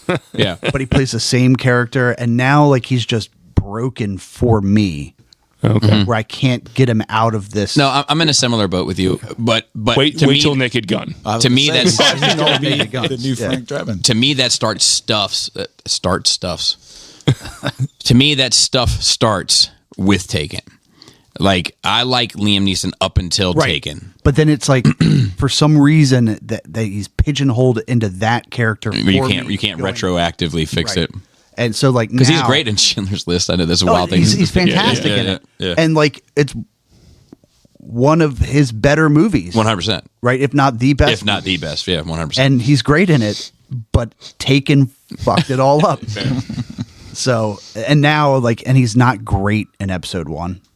I quite like him in episode 1, but you know, I also think that like there's so much bad acting in episode 1. Yeah, he's not the worst. That like I think he shines. His star shines a little brighter. I think him and Ewan McGregor, and then of course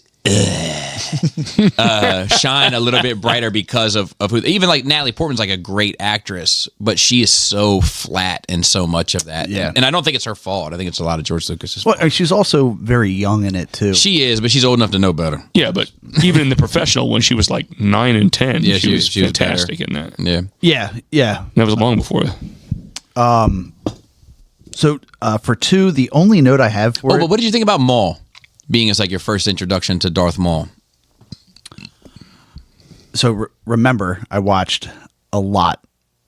So there was not a lot of stopping to process individual stuff. Right. So he didn't stand out to me Wow. in Okay. one as like. And so like I do remember just being like, much like the rest of one, that it wasn't for my demographic the way he was presented. I also like when I saw that, and I was 99, I'm 18 years old, but I remember seeing the trailer for that fucking movie. And I can tell you what movie it was that I saw the trailer. It was fucking Waterboy. Water sucks. And to this day, I don't know if I've ever actually seen Waterboy. I sat in the theater and my eyes were looking at the screen. But before that movie started, I saw the trailer to episode 1 and my mind was elsewhere for the entire 2 hours of that movie or whatever Waterboy was. And that scene where he pulled out that lightsaber and hit one button and then hit the other one, I was That was like, the grab you moment at the original trailer. I remember that when we left the theater, I went to the World 2.0 at that time, and which was off quiet hours.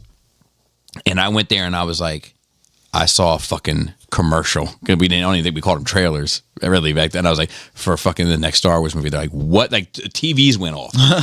Music got turned down. Like, wait, what? What? Tell us about it. Tell us everything. And I was like, dude, there's this guy. He's a new bad guy. He has a lightsaber. He looks like Satan, and he hits a button, and then he goes. And when I just showed them what it was like, they lost their minds and they're like they had seen it. And I think there was like went crazy when that happened. There in was the theater. so much mystique about that character at the time, and then so much disappointment in the way he was handled. Yeah, so like with every other bad guy, we get this long drawn out kind of story about them. And Yeah, not him. Just a guy dedicated to the You just have cause. to watch the cartoons, and you'll get all of it. Yeah, add it to the fucking list. I haven't watched any of those either. Bro. I don't think this phone has enough memory for me to. and they do great stuff with him later on in the cartoons and stuff. But it's like I'm not sure if the juice is worth the squeeze depending on where your enjoyment falls with this stuff. But like that, just the way. Even like his voice pattern, and like I remember there was like little TV spots that came out, and he had this like it was a handful of them. Qui-Gon had one, Obi-Wan had one, Amidala had one, and they were like these little like poems that were set over the footage of the movie. And I'll never forget. It was fear. Fear attracts the fearful, the strong, the weak, the innocent. Fear is my ally. And like when he got chopped in half at the end of episode 1, I remember like confidently saying to the people next to me, he's not dead. He hasn't said the bit yet. Oh shit. He can't be dead. He hasn't said the fucking bit. And then when like it seemed, I was like, oh fuck, he's dead. I was destroyed. Yeah. Like I was really bummed out, because like by that point I had bought everything with his name on it. You know what I mean? Bar a lunchbox. We got fucking 2 hours of it. So it's just interesting for me because watching him all like that, he's just another guy. I guess. Yeah. And I don't know, like if they were to redo 1, that would kind of be cool, I feel that way about 9. right? And 1. Well, 1 is my second least favorite. Yeah, so maybe the last 52 and a half minutes I'll be on the same page. Maybe. I mean, so far, well, yeah. So Yeah. So then 2. So 2, I didn't put a lot of notes here for it. I said it did its job with the story, right? So to me, that's like it was fine, I agree. right? Like and a lot of this, I think that the 4, 5, 6 was supposed to get you hooked on the story. 1, 2 is give you a little context, right? Advance it. I agree. 3 is a big payoff. 3 is a big payoff. Right? 7, 8, 9. For him especially. The biggest payoff. So yeah, so like 2, like it was good. I remember that one in the theater. I remember a couple of things about episode 2 I want to talk about. So 1, I remember that's the first trailer I ever downloaded, like on like a dial-up computer, wow. and I started it like and like had to wait for the next day for it to finish downloading. Just the teaser. The teaser was just Vader breathing, and in between Vader breathing, there was like little shots, like you know, it was like, and it would show a shot, and then it would go black, and then I remember the trailer. Yeah. and it was another shot, and it would go black. You know, just being like, "Whoa, what the fuck is what's happening?" All those Jedi turning like all that was like, "Oh fuck," like here we go. And then of course, like, so I was in the theater. I had Adam next to me and my buddy Rio next to me, and they did that fucking when Yoda pulled out that lightsaber. Like, and it was once again, it's the coolness. Like, and I always say Star Wars is missing the cool now, but it was the swag. He could have reached down with his left hand and just grabbed the fucking lightsaber, but he didn't. He took one hand and opened up the cloak, and then he just flexed with the other hand and made that motherfucker zap into his hand and then turned it on. And like, that's the cool shit of Star Wars that I feel like they've lost a bit of grip wise. But when he jumped and started like I screamed in the theater. It was like one of the only times I think I've ever screamed in the theater. I just said I screamed at the top of my lungs. Oh my god! Do you remember what movie you were at to see the episode 2 trailer? No, because I downloaded it on AOL. Oh, okay. But That's America Online. But you know what's funny is all three of those movies I could tell you where I saw the first trailer. But like the other bit that I had of that was Spider-Man 2 came out that year. Yeah, that's where I saw the episode 2 trailer. So we went to see Spider-Man 2. There was a trailer cut for. I swear to God, I've said this before, and people have been like, I swear to God, It was only available there. no. And I think you can still find. I think I have it somewhere, like in like a bonus feature on some DVD. But it was in the Spider-Man font, and it said like.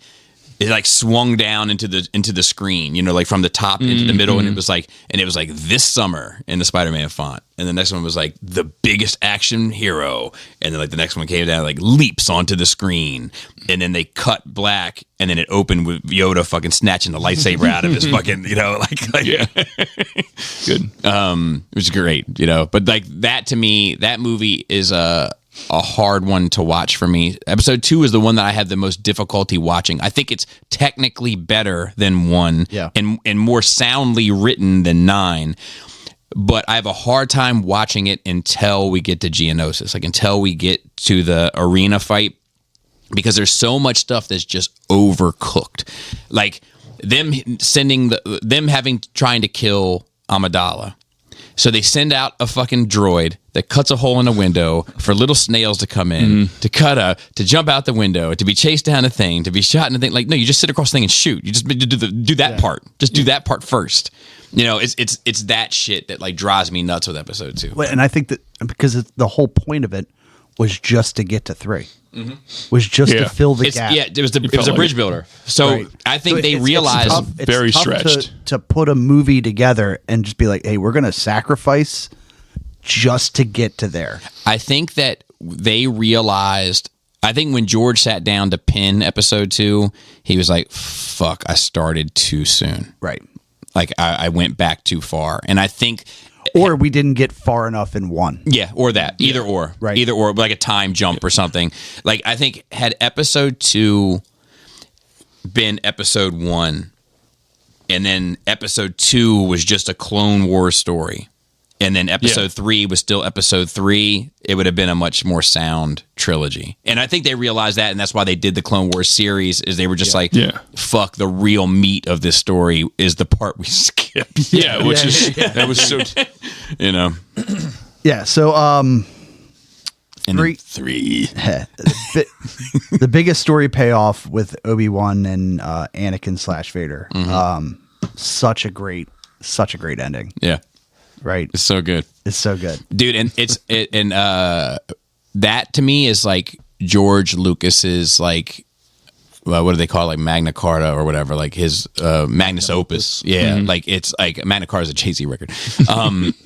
It's like it's that cutting, right, of like Padme dying and Anakin dying and being reborn as Vader, and like they're like laying her body to rest while the Death Star is being built, and like everything is just paralleling. But in his last few moments is like, that's what George Lucas does. Like, even if you look at like 6, like what he did with Return of the Jedi, between like that space battle and the shit on Endor with the Ewoks, and then the shit in the throne room, and how they're all cutting between the 3, and the sort of the action just fades from one into the other. Like, that's what George Lucas does. Like, that's his real skill, right? Outside of world building.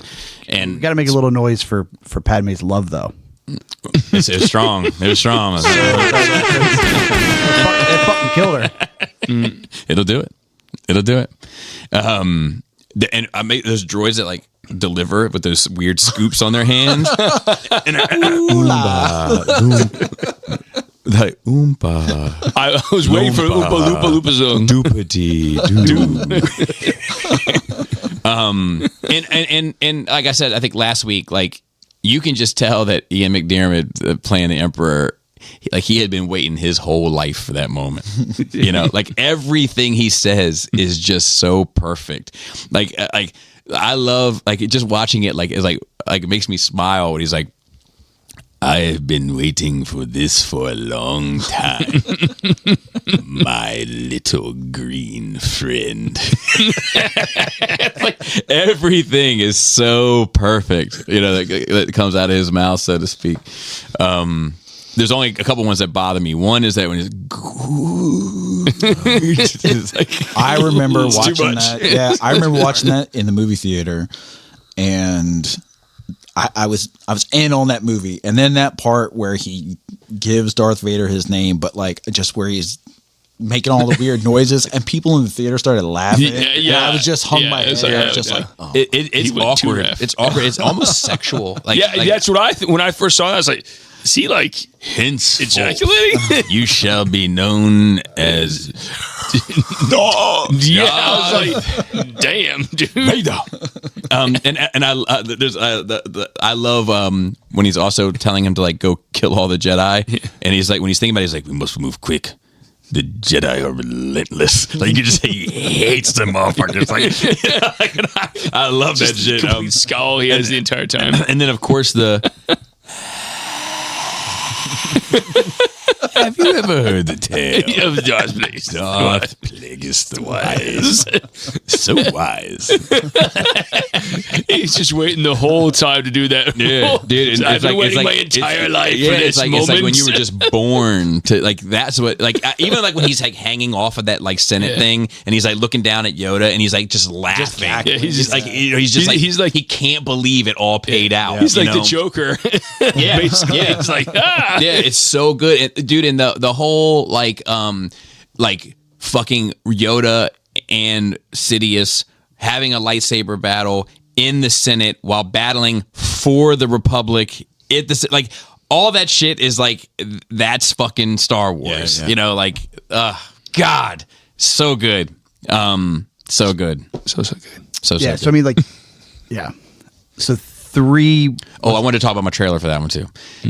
Adam, we heard that a trailer was dropping on a show, and he TiVo'd his he had TiVo, and he TiVo'd the TV, and like we went back and like scanned through the TiVo until we found it, and we probably watched that trailer 30, 40 times. I'm surprised we didn't burn it out. For 3? Yeah. So yeah, I thought 3 was, I mean, obviously the best of the first. Oh yeah. Easily. It's like not even no contest. It's like even without the big payoff at the end, like if you just remove the last 20 minutes, like the rest of the movie was fantastic. Yeah. So it was brilliant. My buddy Troy, the guy who I say is brilliant. The thing that I saw, his takeaway from that movie, he was like, man, the best part in that is he's like, when that guy who's got the dickhead is running down the bridge and then realizes that they're not behind him anymore and turns around, and there's a cut of just their boots running and then slowly stopping, and then the camera pans out and they've all fucking taken aim on that dude. Like that, and then that stuff, watching that scene after Clone Wars is even more like, fuck, man, because it really drives home the clone Jedi relationship and dynamic, which is pretty interesting, but a huge commitment. How did you feel about after Vader breaks off the table and then falls to his knees and He doesn't fall to his knees, but he does. okay, you're right. He doesn't fall to his knees, But it is very. might have been better if he did. I don't know. Fuck. It is very Frankenstein monster though. But it's all that. No. I love everything until the That no. no, yeah, that no. I don't like the no that's either. another time. Even in the movie theater, I was just like, oh Yeah, I was the same way. fuck.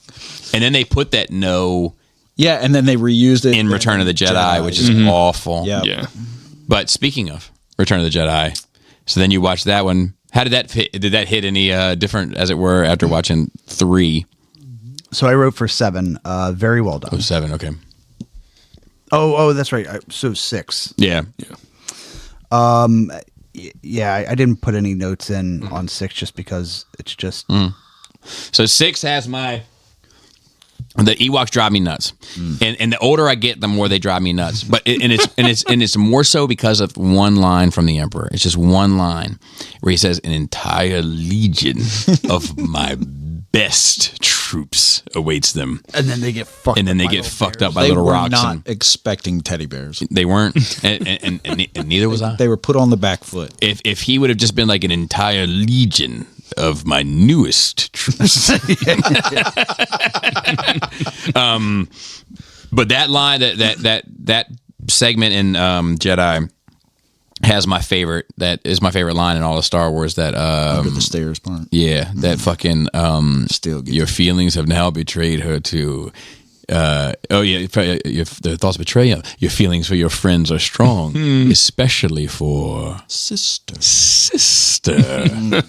So you have a twin sister. Your feelings have now betrayed her too. Obi-Wan was wise to hide her from me. Now his failure is complete. If you will not be turned to the dark side, then perhaps she will. And that was like all it took. Like, and but it's like so well done. Yeah. man. And even just Luke's visceral scream. Never! And then the fight and the Yeah. music. And Yeah. oh my gosh. That scene. Oh, I love it. And I love even the Emperor in that, like with his like quips like young fool, only now at the end do you understand. Like it's fucking hard. Like Yeah. That's another thing that's missing now like TV show Star Wars era. Because even 7 and 8 have it, even 9 to an extent, but TV Star Wars is missing that like quotable dialogue stuff that like all Star Wars had until it didn't. Like even Mando has it, right? Like people were like this is the way and all this shit. Like it's part of making Star Wars is you make shit that people say all the time that becomes part of the fabric of culture. And now it's just fucking words, Yeah. Anyway, I'm sorry. No. 7. So I put very well done. A lot of good nods to the fans, right? Which I appreciated, especially after watching 6 fucking movies. A little bit of service. But I thought it was done the right way, right? It was like if you know, if you don't, it doesn't detract or distract from the storyline. I like 7. I think 7 works really well. Yeah. So then I put wise. What about Solo dying? How did you feel about that? I'm not over it yet. That's another scene. Like that was done right. Yeah. Because I've seen, you watch that.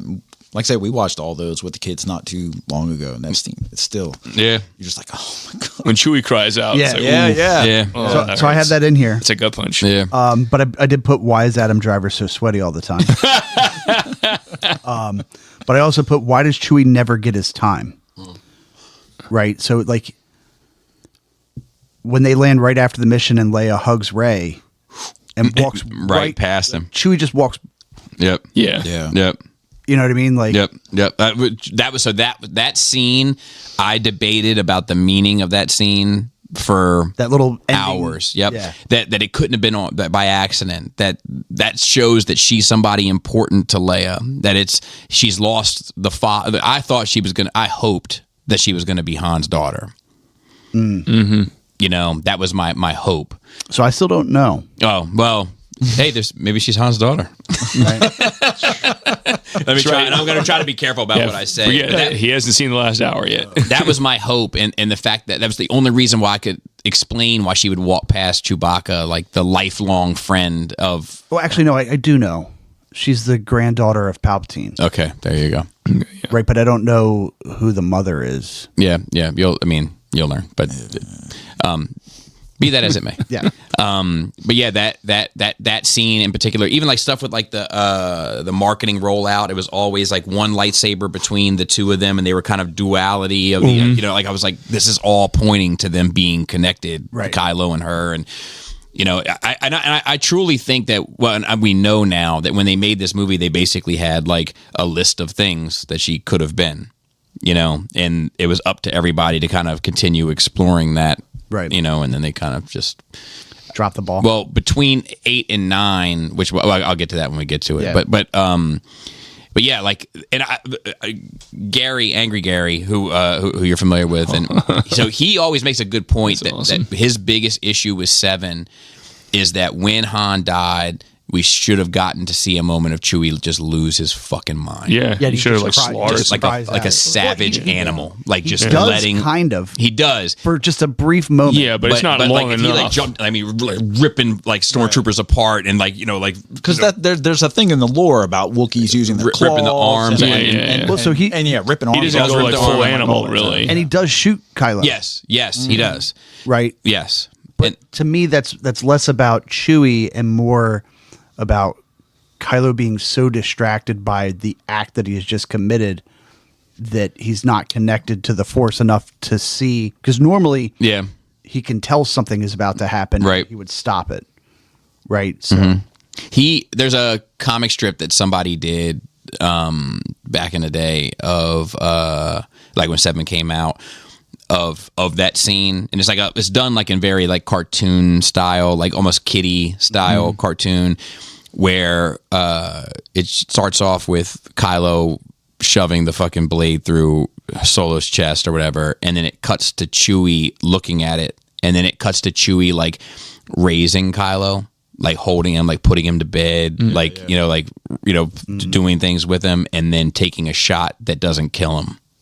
But like purposefully, which is like a cool thing. But but like if you could have just seen him just like go completely, like a feral cat, like just a complete animal, like I think would have been a cool thing to see. But yeah, I mean, he definitely fucks some stormtroopers up. Yeah, he does. He does. And then he blows the building up.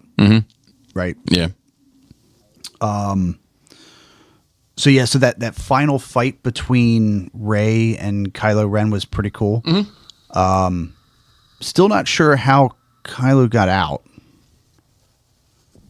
It's been a while since I've seen it. So like the end of that fight happens because there's like an earthquake and a right. And the Falcon comes up and picks up Rey. Yeah, but he's laying there like basically dying. Right, and then somehow makes it. But they say like somehow returned. Bring him back. Right.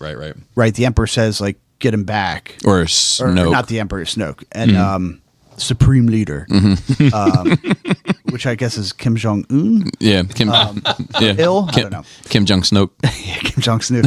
And so like he says like bring him back, but like the planet's blowing up. Right, so it's a little bit weird that they're able to like find him in the woods, and bring him back. But like, it's fair, whatever. Yeah. But that was a cool fight scene, right? And it was interesting to watch Finn in his first. Like, it's kind of weird, right? So it's like he's a stormtrooper who has a moment of conscience, and then almost immediately finds himself wielding a lightsaber. Right, and not sucking at it. Because I'd imagine like the first time you've got this blade that is sharp 360. Yeah. And like you fuck up and you're like, oh, there's my foot. Yeah. Like it's not a very forgiving weapon. Right.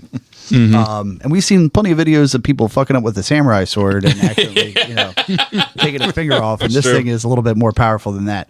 So that was cool to see him. And then him get fucked up in it too. I love Kylo's lightsaber how heavy it seems. Yeah. Like he's like dragging it, you know, and like when it's supposed to be like a broadsword, right? Yeah, but like I love that it carried through. I mean, because obviously it's just light, right? Like it's like, but it's like I love how it feels. Well, the housing's probably metal. Yeah, true. It's got Probably. the tri-blade. So I thought it would have been cool if they would have made it an actual broadsword of light. Yeah.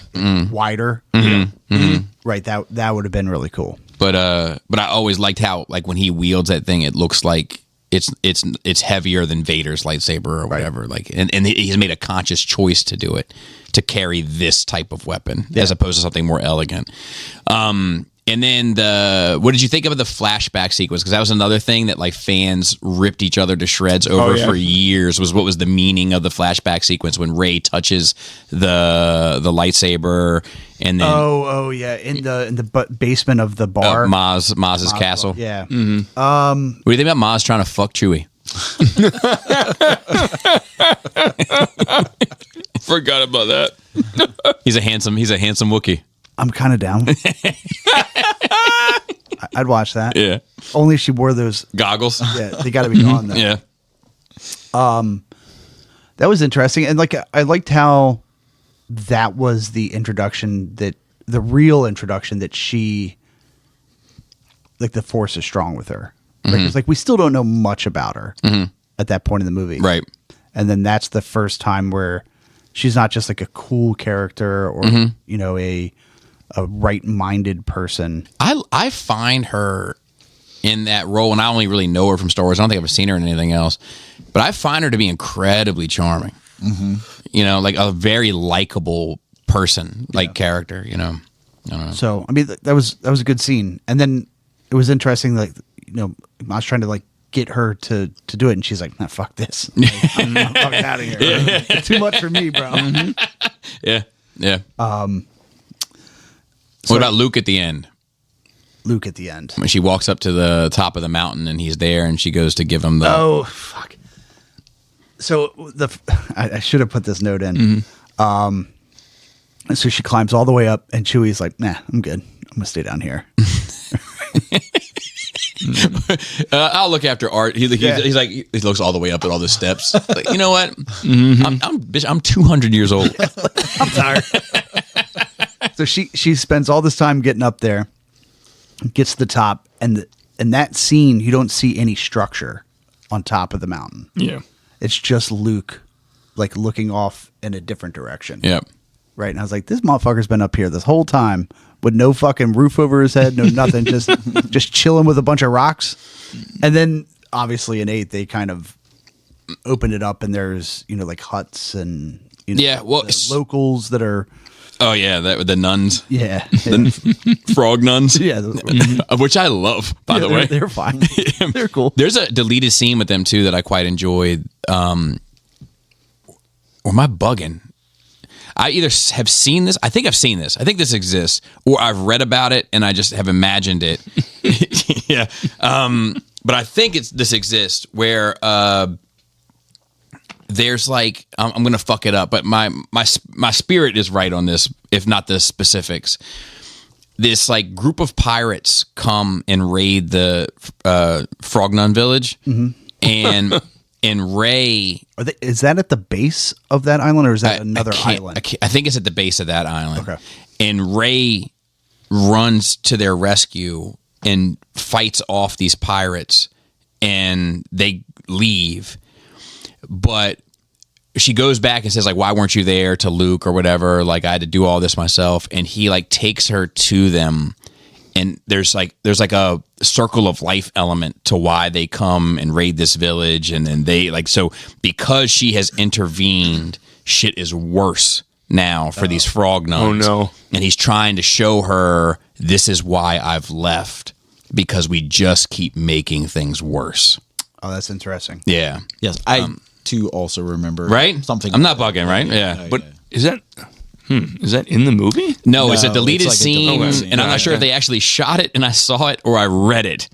Okay. I definitely don't remember. Yeah. There's a bonus scene somewhere on that. On the DVD or something. Yeah. Yeah, and I mean that would make sense, right? Because like, without evil, there can be no good. Without good, there can be no evil. Right? It just is Right. without the Yeah. opposing forces. So, like the idea that they would ever win Right. is kind of out the. What did you think of the Snoke death? Because we are moving on to 8. I guess, right? We are at 8. So, yeah. So, what did you think of 8? So 8 is the most controversial one. So I wrote, Yo, Benicio del Toro. Terrible character. He is a terrible character. I put a lot of buffoonery in the Resistance. Right? So trusting the wrong people, no clear plan. They're not doing that in Bloody Andor, I'll tell you what, because who you trust is a big fucking deal in that show. And definitely need the Jedi to give the Resistance a plan. And now it's a lady Jedi? I wrote that for you. Thank you.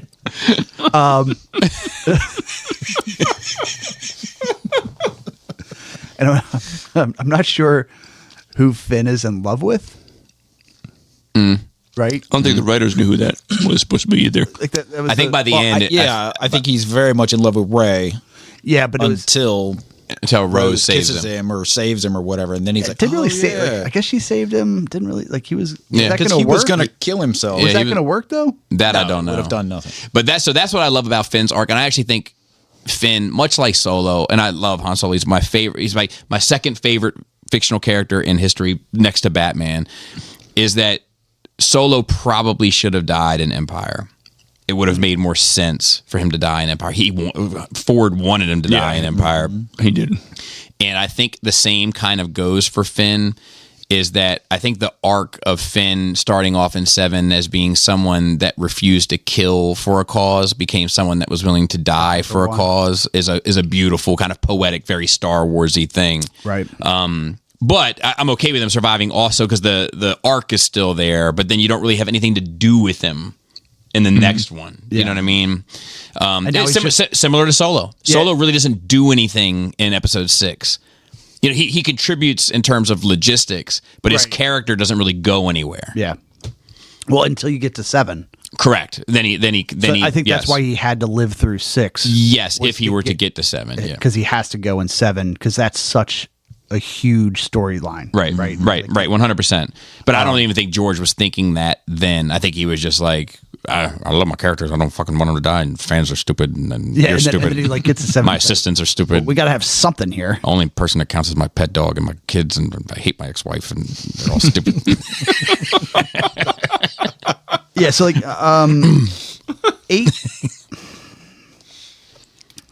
I don't know. 8 was okay. It was just okay. So like that whole like. So the woman admiral that takes over when Leia is The Jurassic Park. Holdo. yeah. So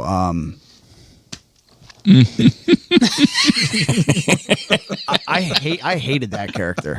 Yeah. I hated her. I liked her. But I know I'm in the minority there.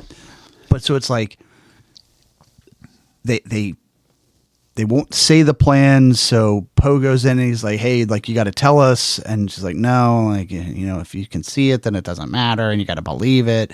And then, you know, the whole plan this whole time was to try to avoid, and it just felt like it was like while watching the movie it was almost like they were just coming up with it as they were writing, but they didn't go back and make it make sense to me as the viewer. It just felt like, well, yeah, here you go. Was the plan the whole time was that she would keep flying, they would keep chasing. You know, they had whatever they had done for the scan, so they couldn't see the smaller Right, craft ships leaving.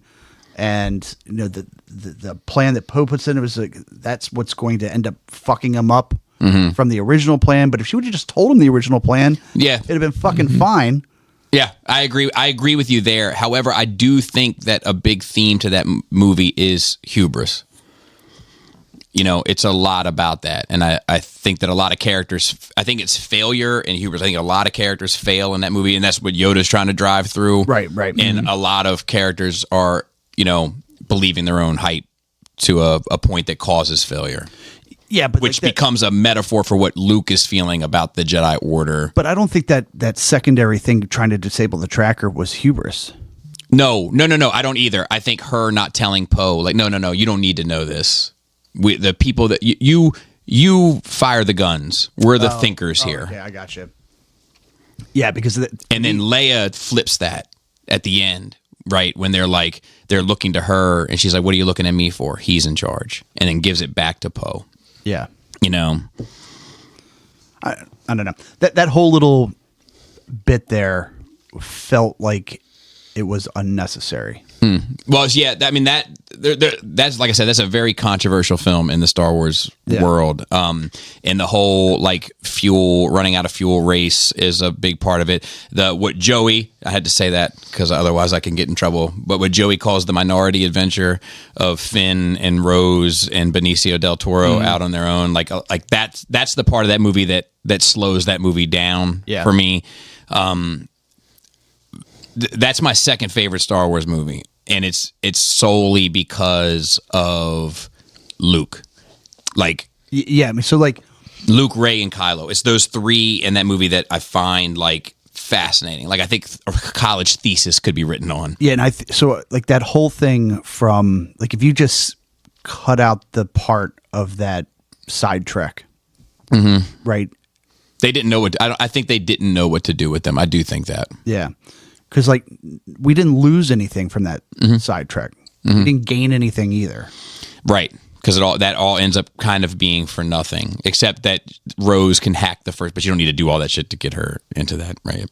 I hear you. Yeah. I don't disagree. That part is the part that's the flaw of that movie for me. And that's why it's second for me. Because it's like that's my only beef with that movie. Right.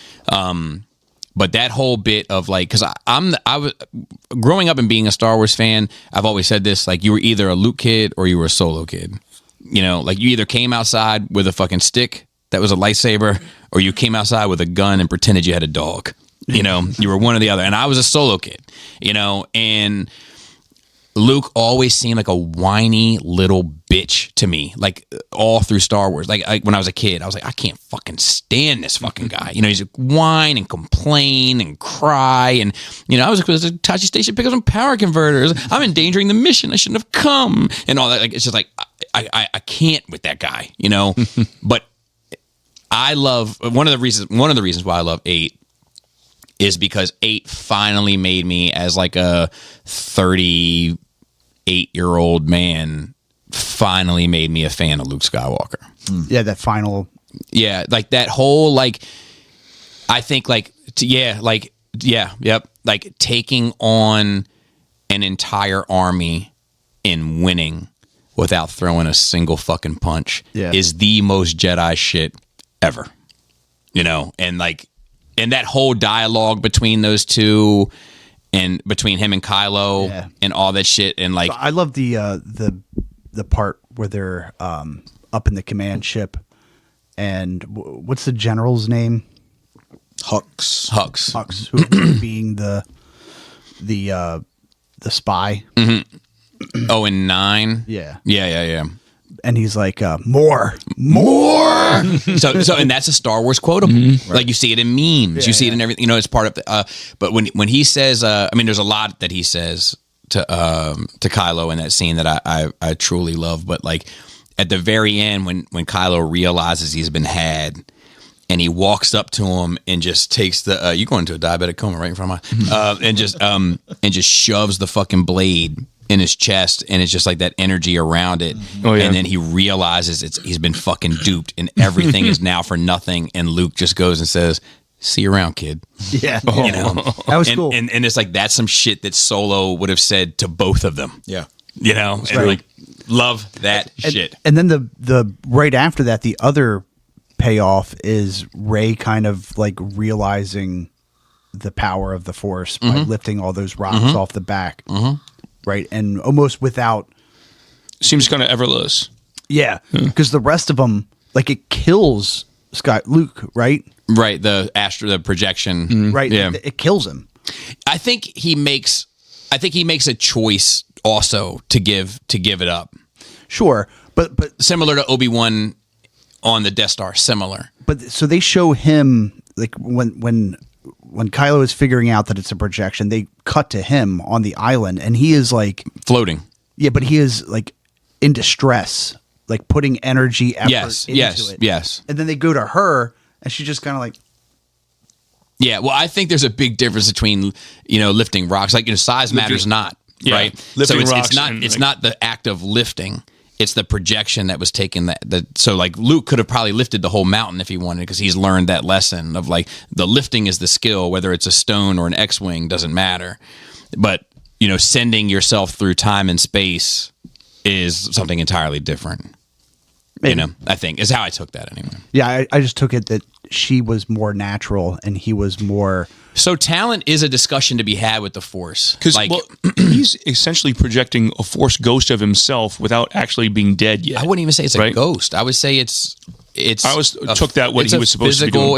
It's meant to be like a projection, just a projection of you, like almost like a 3D, almost like a Green Lantern construct. Yes. Like, whereas it has physical forms, has physical mass. Yes. Yeah, because I mean, they are. It's not just like a hologram. Well, but he doesn't having a lightsaber. But he doesn't battle leave at the beginning. footprint. He doesn't leave footprint. But they do come. But Kylo senses contact with a blade of some type. Right when they're actually going at it. They never touch. They never touch. don't know. They never touch I don't blades think they at all, ever right? touch blades. Okay. I don't know. I thought. See, I can't. I gotta that's watch what I it can't now. remember. I have Because to watch it now. Luke does a lot like parrying, and dodging and whatever. I don't think they ever touch blades. I'd have to watch it Not now. till- I'd have Because to if he watch it. touches walks blades, up. then he's actually Then he's- making then like a he's making physical connection, contact. which is more than just Then a that would take hologram. even more effort. Yeah. Yeah. Because Okay. like if you look, he doesn't like they make a point to show his feet. It's like the one give that they 'cause- give is that it's not moving the salt. Right. Yeah, That's on the he's ground. almost like floating right at the surface of the ground. Yeah. and they spent a lot of time before that showing showing the contrast between the salt and the red crystal under. Okay, yeah, They don't that's- want you to that's think it's true. Hoth. Yeah, That's true. So the guy has to taste it. Yeah. So, Which I'm good with that. People that annoyed people. Yeah. I'm good No, with that. I thought that was good. Yeah. I remember there being contact, There may be. You've just seen it more recently than I have. but to be fair, at the time I wasn't watching it With thinking that it was in context, a projection, right? So it was like, Right. Yeah, you got the reveal when everybody else did. right. So to me, it could have just been like I'm just misremembering that there was contact. Yeah. That bit where he what was I gonna? Oh, talent. Right. That was one thing that Gary always has had a criticism of episode 3 and 2 is that you don't get to see enough natural talent from Anakin. Before he becomes Like he always points to when Anakin goes and kills all the separatists on Mustafar. There's a scene where a battle droid like ducks in and like takes a shot at Anakin, and he's in the midst of some other shit, and he just throws his blade behind his back and deflects that shot, and then goes back to business. Whereas like natural skill and talent, it's like I'm in my element here. I'm born to do this, and that he wishes that they would have shown that a bit more with Anakin, which I think is a good point. Also, Yeah. But yeah, I think that that Rey is talented, like in the Force. Like I think that she does have a natural talent for it. Yeah. So and I wish that they would have spent more time, because to me it's like I feel like they're painting the picture of like lineage matters I agree. with the Force, right? I agree. So More than you know. and then where the craziness could come is if a dark and light bore a child, right? Like that could be like the solution to the problem. And the right? Sith fuck for sure. Yeah. so yeah, so like that's where like my mindset at 8 when I saw that was I'm like, oh, I fucking wonder who her parents were, right? Because like she just feels like she was born like the tank at like 7/8, and all she needed was like the top up. Where like to Luke, like truly realize herself. yeah, Luke needed to be in that fucking swamp for however long he was fucking there to, Yeah. and just be like instructed and taught. But with Rey, the whole thing is like she came here with that. Yeah. Like that was the whole idea that they could just burn the Jedi, the Bible, all the The books, and all that shit about Yoda talking about that was fucking great. And then it ended up being like, God damn it. but like Yoda that movie is super fucking slept on, man. But Yoda comes and tells him like she came here with all that. Mm-hmm. Like what do we need that for? Yeah. She has it all already. So to me, it's like it's building lineage and like and talent. I agree. So now I know I'm going to be fucking disappointed. Then we'll come back next week and discuss 9. You might love it. But the transition, you might. There are people. I mean, Chris likes it. Pinkerton likes it. I can already tell I'm going to be disappointed. So we can close our Star Wars talk and go to our next thing. Well, hold on. So some of the overarching. Yes. Oh yeah. That's right. So the good side makes me think of teenagers, right? Like because they almost always are. Like it's almost off-putting to me that they're not using younger actors, right? Because it's like it's idealistic, right? There's a ton of buffoonery amongst them, right? It doesn't make sense that it's like a 40-something-year-old woman in charge if she's making fucking terrible decisions. Like it would be better if it was like some 22-year-old. Oh, right. Amongst a bunch of 19-year-olds. Like, I think I know this already. Yeah, but we're not going to tell anybody. Trust me. But it just feels like they just, like a teenager, like leap headfirst into something without any thought except for C-3PO telling them the odds. And like against all... Plug the professor into the back, will you? Like it's all reasonable thought. Yeah. Right. And then the Empire or the First Order, the Last Order, whatever you want to call it, feels like a grander version of like adulthood. Right. Where it's like it's order. It's like, no, this is the way it's got to be done. This is the way it has to happen. And then like the youthfulness of like, no, this is the way it could be. I like that take. Is the I like that take. I like that take. Right. It's like similar, like the Peter Pan kind of, like versus Captain Hook. Exactly. Sort of. Yeah. It just has that feeling to me. And like I said, like if the characters were actually played by younger people, it would really drive that home for me. Where it's like, eventually idealism has to die. Because we can't change the world. I like that. I like that take. And with that, we'll close the Star Wars talk and transition to the rest of your nerd week. But with that, Me too, so radical, Barnaby Jabba. It hits so much different now. anything else in your nerd week? No, the only other thing was The Last of Us that we're going to have to pause for next week. And I should be up because now I think it's that and Andor are the only thing I'm watching. And I think I'm going to take I'd like to take 36 to 48 hours of watching nothing. After you finish 9? Yeah, it's man. Yeah, it's an undertaking. Yeah, but Yeah, I'll give you for doing it all. All back to back. When you said I'm gonna get ready to knock these out over the next, I think you said day. I was like, yeah, okay. I was like, maybe we'll talk about 1 or 2 next time I see you, and to have all to talk about but 1 or 2 is pretty impressive. Yeah, and I was really pissed off this morning because I set an alarm specifically to watch the finish 9 hour movie, and I got like a 1 hour interruption, and I was like, fuck. And then I tried to listen on the way out here to make it up, but it was. You did get to that part in 9 where Leia dies, though. Yeah, I love Chewbacca's scream. It's fucking great, man. Because at that point he's lost everybody. Yeah. They're all the original gone. cast. He's the last one. It's so Luke is gone, Han is gone, Leia's gone, Ben is gone. Like his family is gone. Yeah, and it's and with Chewie as a character, he's not I really wish Chewie had his day.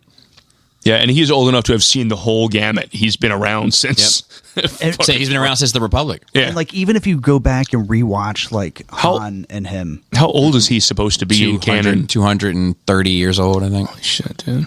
So Han treats him like a piece of shit sometimes. Sometimes, but it is his boy though. It is his boy, but and he watches his boy die, right? And then he watches his boy's wife. Yep. Doesn't really watch her die, but hears him. Yeah. He's like watching his brother, his sister, and his nephew. Yeah, and he just never gets his fucking flowers. Yeah. Everybody else got them. Yep. True. Well, we'll come back and rejoin after you've seen 9. Did you plan on going back to watch Rogue One and Solo? So what what we have talked about is after he gets to the 9, we're going to do a reassessment and decide if we've already. You're in. We're just going to push through. All right, so we're going to do. So then we're going to do Andor 1, Andor 2, or Anbor, and then Ansnor, and then Rogue One. See, somebody told me this morning that I should watch Rogue One first. So I don't know yet.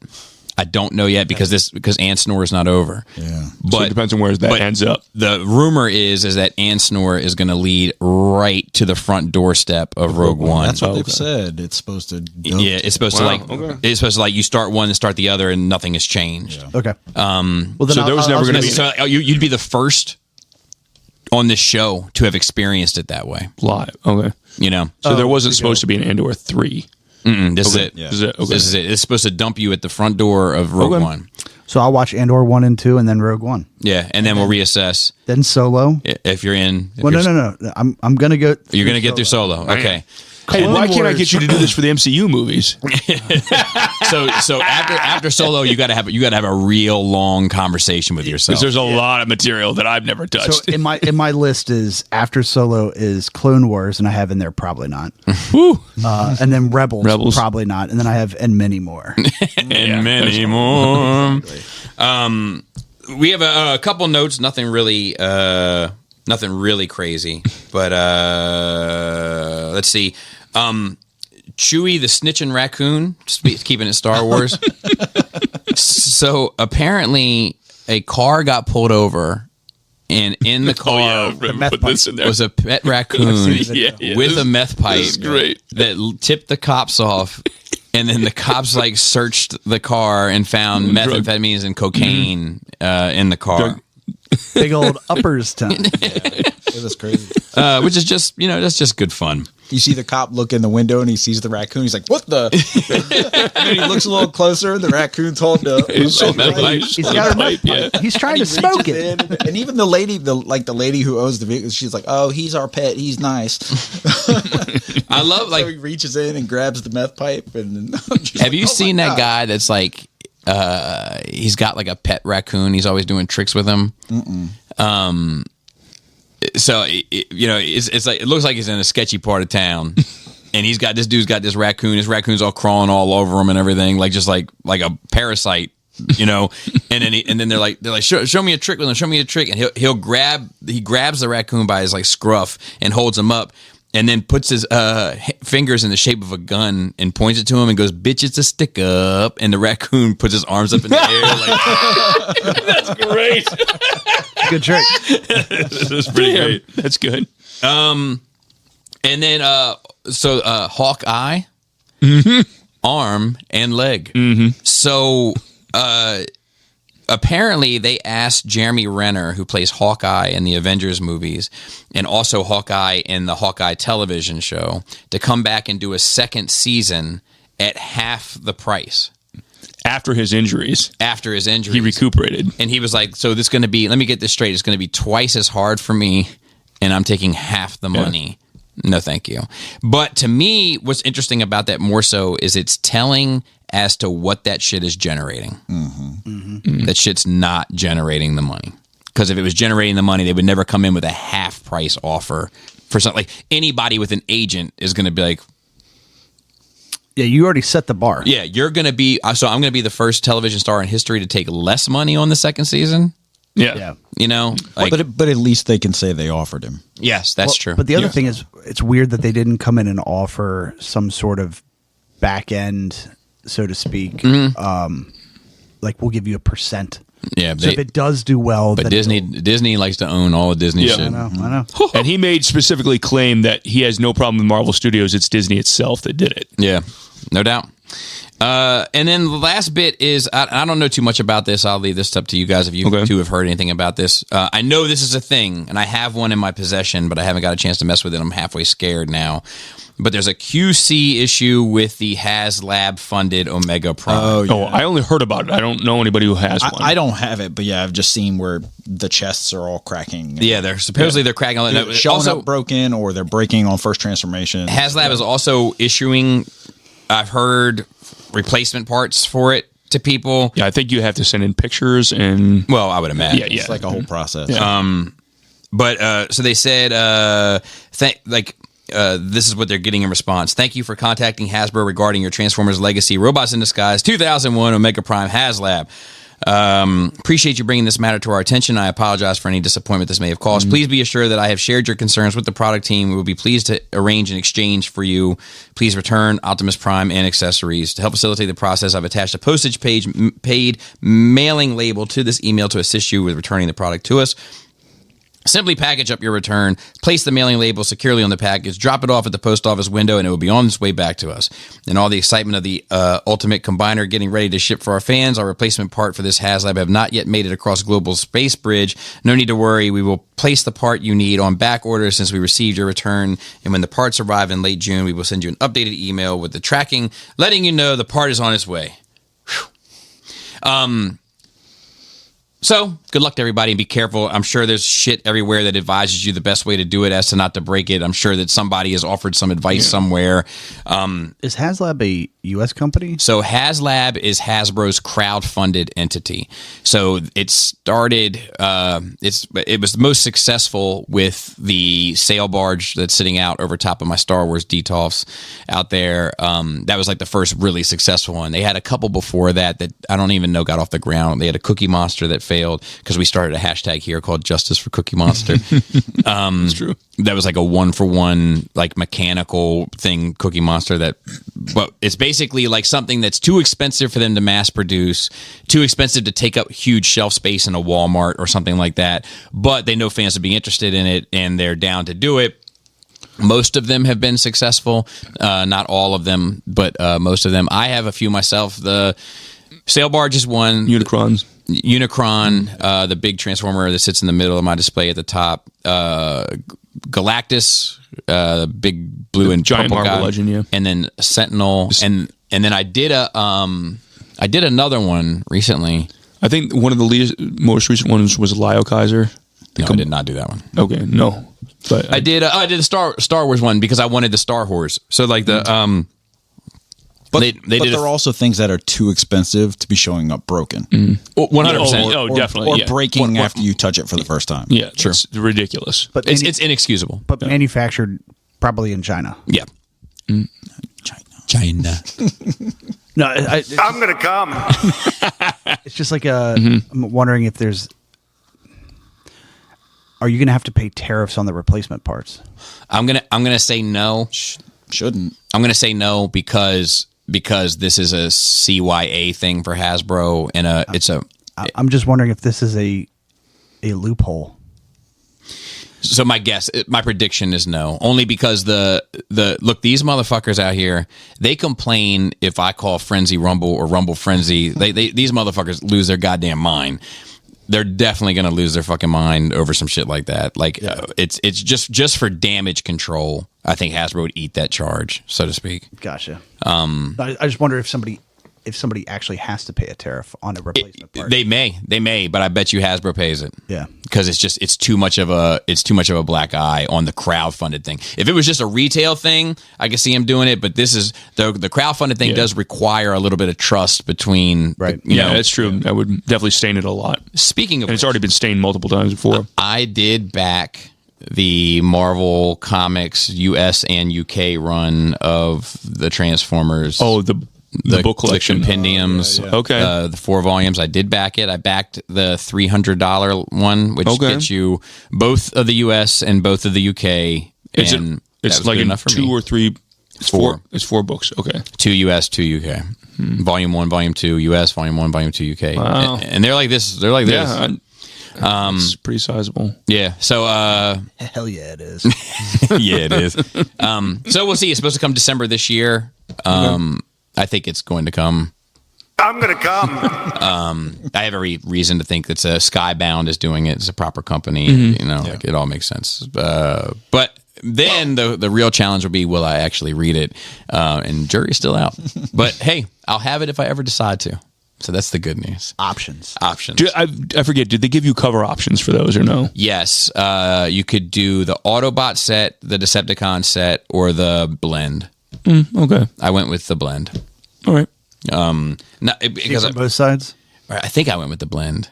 Did you see it from both sides? I couldn't see it from both sides. But I couldn't make a decision either. I felt like my bloody wife. You know what I mean? Or Ray. Or Ray. Or Leia. Or no.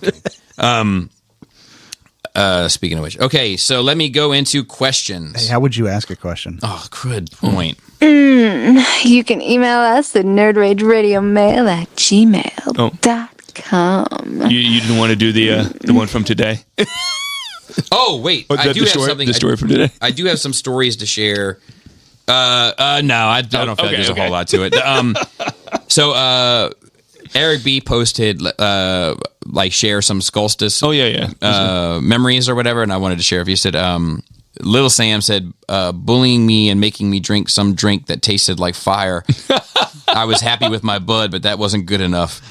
Matt H, who so Pinkerton got a really good double entendre off on, so to speak, at the round table.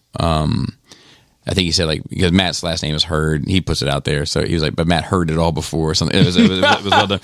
I am certainly going to die first. He put that because Paul C reminded us, I saw Matt H pick up a piece of raw bacon out of the package and eat it. Yeah. I witnessed that. That was too. fucking wild. And eat it. Wow. That's one of the crazy. craziest things I've seen in a Bold while. move. Agreed. He's going to get worms on his brain. He better be careful. So he can be the next health czar. Jesus, yeah. Well, Willie Slammo says, Hell yeah. got very heated / excited when explaining that the plural form of Lego. Oh, Paul C got heated / excited when explaining that the plural form of Lego is not called Lego or Legos. It is called Lego bricks or Lego blocks. Before proceeding to whip out his suitcase shaped like a red Lego brick. That shit was wild. That suitcase. Derek B said there was truly no mercy shown that weekend. I don't know exactly what that's in reference to. Oh, that's the No Mercy Uno game. Oh, yes. He's the one who brought it out, man. Yeah, I'm more and this is probably just a sign of who I am as a person. I'm more of a traditional Uno player. Mm-hmm. You know, I've never played the No Mercy. I'm a traditional When player. he busted that, I was like, all right. Same with Monopoly. I'm backed away from you the don't table. get fucking all this money you land on free parking. You get a fucking break, motherfucker. You're on free parking. You take your deep breath. You're not collecting all this dough because you happen to roll the right fucking number. Anyway, Influence, YouTube reviewer Influence said JD and me knocking half the damn cookies on the floor and JD putting them back like nothing happened. Don't worry. Laura was the responsible adult and put the floor cookies aside for any that didn't care. Pinkerton said, I ate floor cookies. Yeah, I had a floor cookie. Paul C said, in an effort to show there was nothing wrong with the floor cookies, I ate a floor cookie right away. The subsequent 3 cookies were just for me. So then moving on to questions. Paul C. Timely enough. He said, I'm writing this as I sit at BWI awaiting my flight home. As much as the rigmarole of airline travel annoys me now, it does give me the chance to do one of my favorite things, people watch. The airport is the perfect place for this, as you see people from all over the world, from all walks of life, completely outside their day-to-day. Some are used to it, some have only seen it on TV, some just don't care. Either way, it makes for some good watching. First question, what is your air travel vibe? Road warriors like Pinkerton can answer. He's not here, unfortunately. Do you go for full comfort since the travel is just a transition before your destination? Are you old school and treat flying like a privilege so you dress like you're in a Ralph Lauren ad? Do you line up at the gate before your boarding time and likely stand up immediately when your plane lands, or do you just wait it out? So we'll do first question first. I definitely position myself for comfort. I'm in sweats and fucking airy clothes. I want to be as comfortable as possible. But I am very much a lineup at the gate, in proper time and make sure that I'm not going to miss anything. Like I'm a as much as I like to rebel from things, certain things scare the shit out of me, and I don't want to be a bump in the road for anybody. Anybody else have anything? Yeah, I mean, I tend to get in line pretty early, only because I figure if I got to stand or sit somewhere, I may as well stand in line. Yeah. And I try to make sure I get it overhead. Yeah. Because every flight everywhere is full all the time now. So. Second question, what's the weird... Hold on. Oh, go ahead. Yeah, go. I like to sit at the bar. Yes, you do. I like to sit at the bar too. I'm just not responsible enough to get away from the bar. That's my problem. No, I sit at the bar there waiting until it's about, like, I run up. They're calling his name as last aboard. No, so, like, because I'm not paying for early access to a fucking thing that we're going to be sitting on for 2 hours or more. Yeah. Like, they'll be like, now boarding, the bees. Yeah. Or whatever. Like, You wait till your section's called, and then you'll get in line. and then I'm like, right? hey, I got to pay this tab right now. And then so I make it on at the end of my. Well, Mr. Feral Cat, please come on board And I'm so we normally can like, leave. Look, I'll hold it together. I know I'm hammered. I'll hold it together.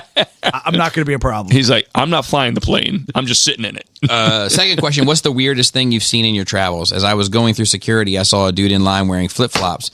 That's absolutely wild shit to me. He had to have known he needed to take his shoes off to get through security. I don't care how often they clean that spot. My bare feet are never walking on the airport floor. So I'm with you there, Yeah, Ballsy. yeah, He said, anyway, much love to you all. It was great to see you. The weirdest thing I've ever seen in my travels is not through airline travel. The weirdest thing I ever saw in traveling was I went to, it's timely for this today's pod, but I went to Indianapolis for Star Wars Celebration 3 in 2006, 7, somewhere around there. And we stopped in Dayton, Ohio for dinner on the way out because we left in the evening. And with DJ? yeah, motherfucker. And we stopped at a Dairy Queen of all classy places to have our dinner meal. And inside this Dairy Queen was the land that time forgot. It was like motherfucking hills have eyes in this, and it That's was like, awesome. And like there was one motherfucker in there that they were carrying around in a basket. Wow. And most of his body was in this basket. Oh, like C-3PO. Yes, except it wasn't on their back. It was like a carrying case almost. Turn around so I can see. Then they were carrying a second basket that just held the massive head that this body was attached to. Holy shit. A double basketer. A double basketer. Wow. And this ain't no Hobbit house. Wow. It was. This sounds like a special effects masterpiece. It was wild as fuck. Did like it feed the basket? Like so. Adam, it was Adam and I at the time. We both agreed we would never stop in Dayton, no matter the cost, ever again. Wow. And that's just one character of many that were in was this like establishment. one body with a And head two- attached, One body, two baskets. but not like tubes and electronics keeping this thing alive. No. Okay. Just Wow.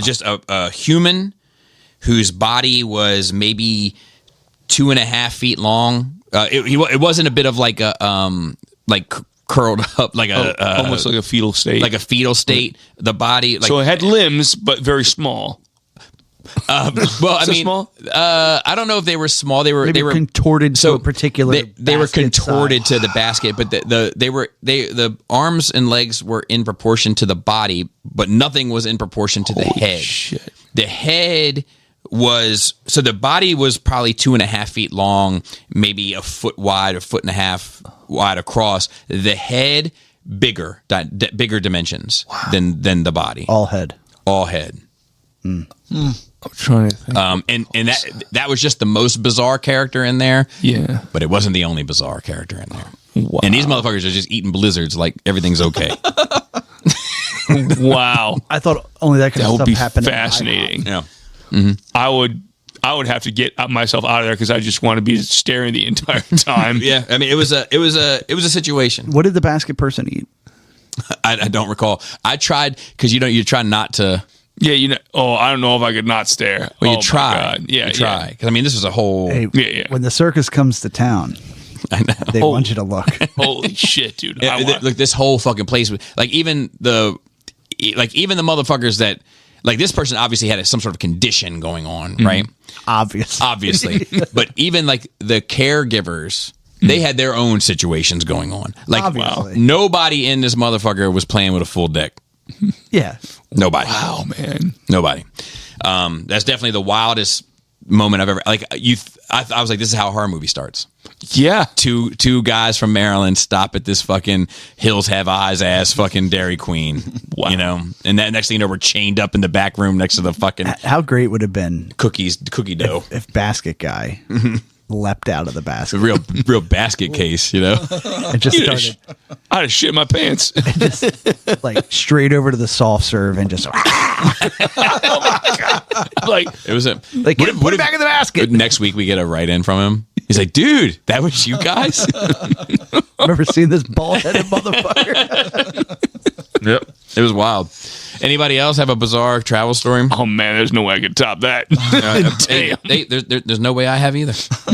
Definitely the wildest. Let's see, and then our last one. Oh no, we have two more. So, BJ Savage says, "Hey guys, hope you're all doing well. Joey, I hope your balls are feeling better." I'm sending this to him right after we record. Two questions today. This one is for Bobby.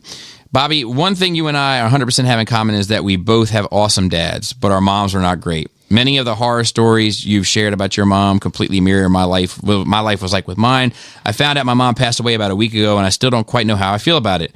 If you were informed the same had happened, how would you process it, and what actions would you take, if any? Please keep in mind, I only ask you this because I greatly respect your opinions. Yeah. My life's open book. You're welcome to ask me whatever. All right, so let me answer that first. So I debate this all the time myself. I think the truth is you never really know until it happens. Right. But I do kind of like go over in my head, like, try to imagine this, okay, what are you feeling from it? So for one, I get bereavement leave at my job. So like, that's nice. You get bonus bereavement because She's out of state. and she's a close family member. So Would you go? No. You wouldn't. Well, not if it was in Florida. If it was here, I would probably go. Why would it be here? Is most of your siblings here? Yeah, her family's from here. I mean, Okay. Fair. So if they move the body up here then I would Okay. probably go. But I'll be honest with you, I don't plan on outliving her. Like, I don't, like, when this shit goes down between Palestine and Israel and Russia and Ukraine and Pakistan and India and this warfare that you love so much, Marilyn Phil. When this I'm gets talking about a movie when that this referenced an old war. when this gets ratcheted up to extinction level events, Keith Richards, cockroaches, and my mother will be the survivors, undoubtedly. Unfucking doubtedly. And me, because I'll hate it. But I think that I might. So in my mind, when I run it through, I do imagine if I will have peace. Well, the end state may be peace. Yeah. I think that because I'm similar also.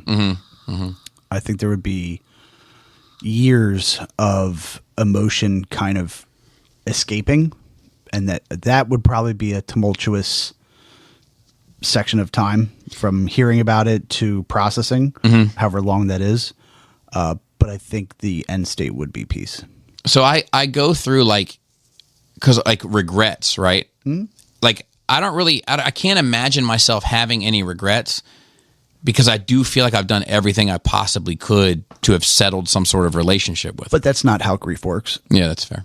Right. I mean, we've seen it in plenty of other cases where, should I have stopped by one more time? Even though that wasn't a practical thing in the moment. Right. It's just how you process it. Right. There's going to be plenty of, could I have done something different? Did somebody else cause this? Right. That led down this path? And eventually you'll just end up with, it is the way it is. And, this chapter is over. And with that, I don't have to worry about it anymore. Yeah. Yeah. I can take the things I want to take with it, and I can leave the things that I don't want, and I can just carry forward this select few memories of whatever I want. Yep. I think you're right. But I also think that, if I do go through that period of I could have done more, I could have tried more, I think it'll be extremely brief. Oh, sure. Question 2, he says, and forgive me if this has been discussed and I miss it. Now that Farrell is part of the permanent crew, will there be a force skull added to the logo? If so, what would it be? There will be. I haven't done it yet. That's on me. Well, I was actually kind of on Pinkerton. He said he was going to do it first. But I'll take full responsibility, even though I did put Creamer in the contract. But is he going to be a wolf? No, it'd be a feral cat. I know, but that's No, everybody else was the wolf. Jordan's fucking wolf. Derek B's a wolf. That fucking day, wolf has never popped up so much on my phone as it did that day. Fucking wolves. Major wolves. And then I don't know how you give a skull like mange though. And then the last one is from Trey Fi. He said, "Howdy lads, no questions, just praises to be given for an outstanding experience, especially with this cast at hand. Joey, happy that you made it in. Although our interaction was brief, it was good to share testicle fortitude with you. Happy that you are doing well. Chris, I have to say the only thing nasty was those draw 30s I landed on you. Your drip was lit. Happy to have met the one-man gang, Akeem, the African Dream, Pharaoh, hoping I spelled it how it's meant to be spelled. I knew when I saw the tats and ponytail, I was dealing with the real one. And after chatting with you, well, all I have to say is thank you for all of the things you do. Salute. And finally, the one who allowed me to experience it all, old Bobby Skullface. I only wanted to tell you how grateful I am for all this. Without you, man, none of this would have happened. I take none of it lightly when it comes to what makes me happy. So I just, again, want to say thank you. And a frenzy to boot to go along with the frenzy that has been, farewell, salute, etc. So, yeah, no worries, man. My pleasure. Thanks for coming. Thanks for making the trek. Whew. A Star Wars conversation on their rage is like beef in The Godfather. So you got to do it every once in a while just to air out the bad blood. So shout out to Marilyn Phil, who's here. Thank you. And Jordan, thank you guys both for stopping in. And thank you for all your help with Twitter and for... of course. And I have something for you. Oh. I was supposed to give it to you at Skullstis. Okay. And shout out to Dante on Facebook. I was supposed to give him something too. But got fucked up and time got away from me, et cetera, et cetera. So with that... Velvety vagina. Moist thighs. And wiggly nipples. Tight dick player.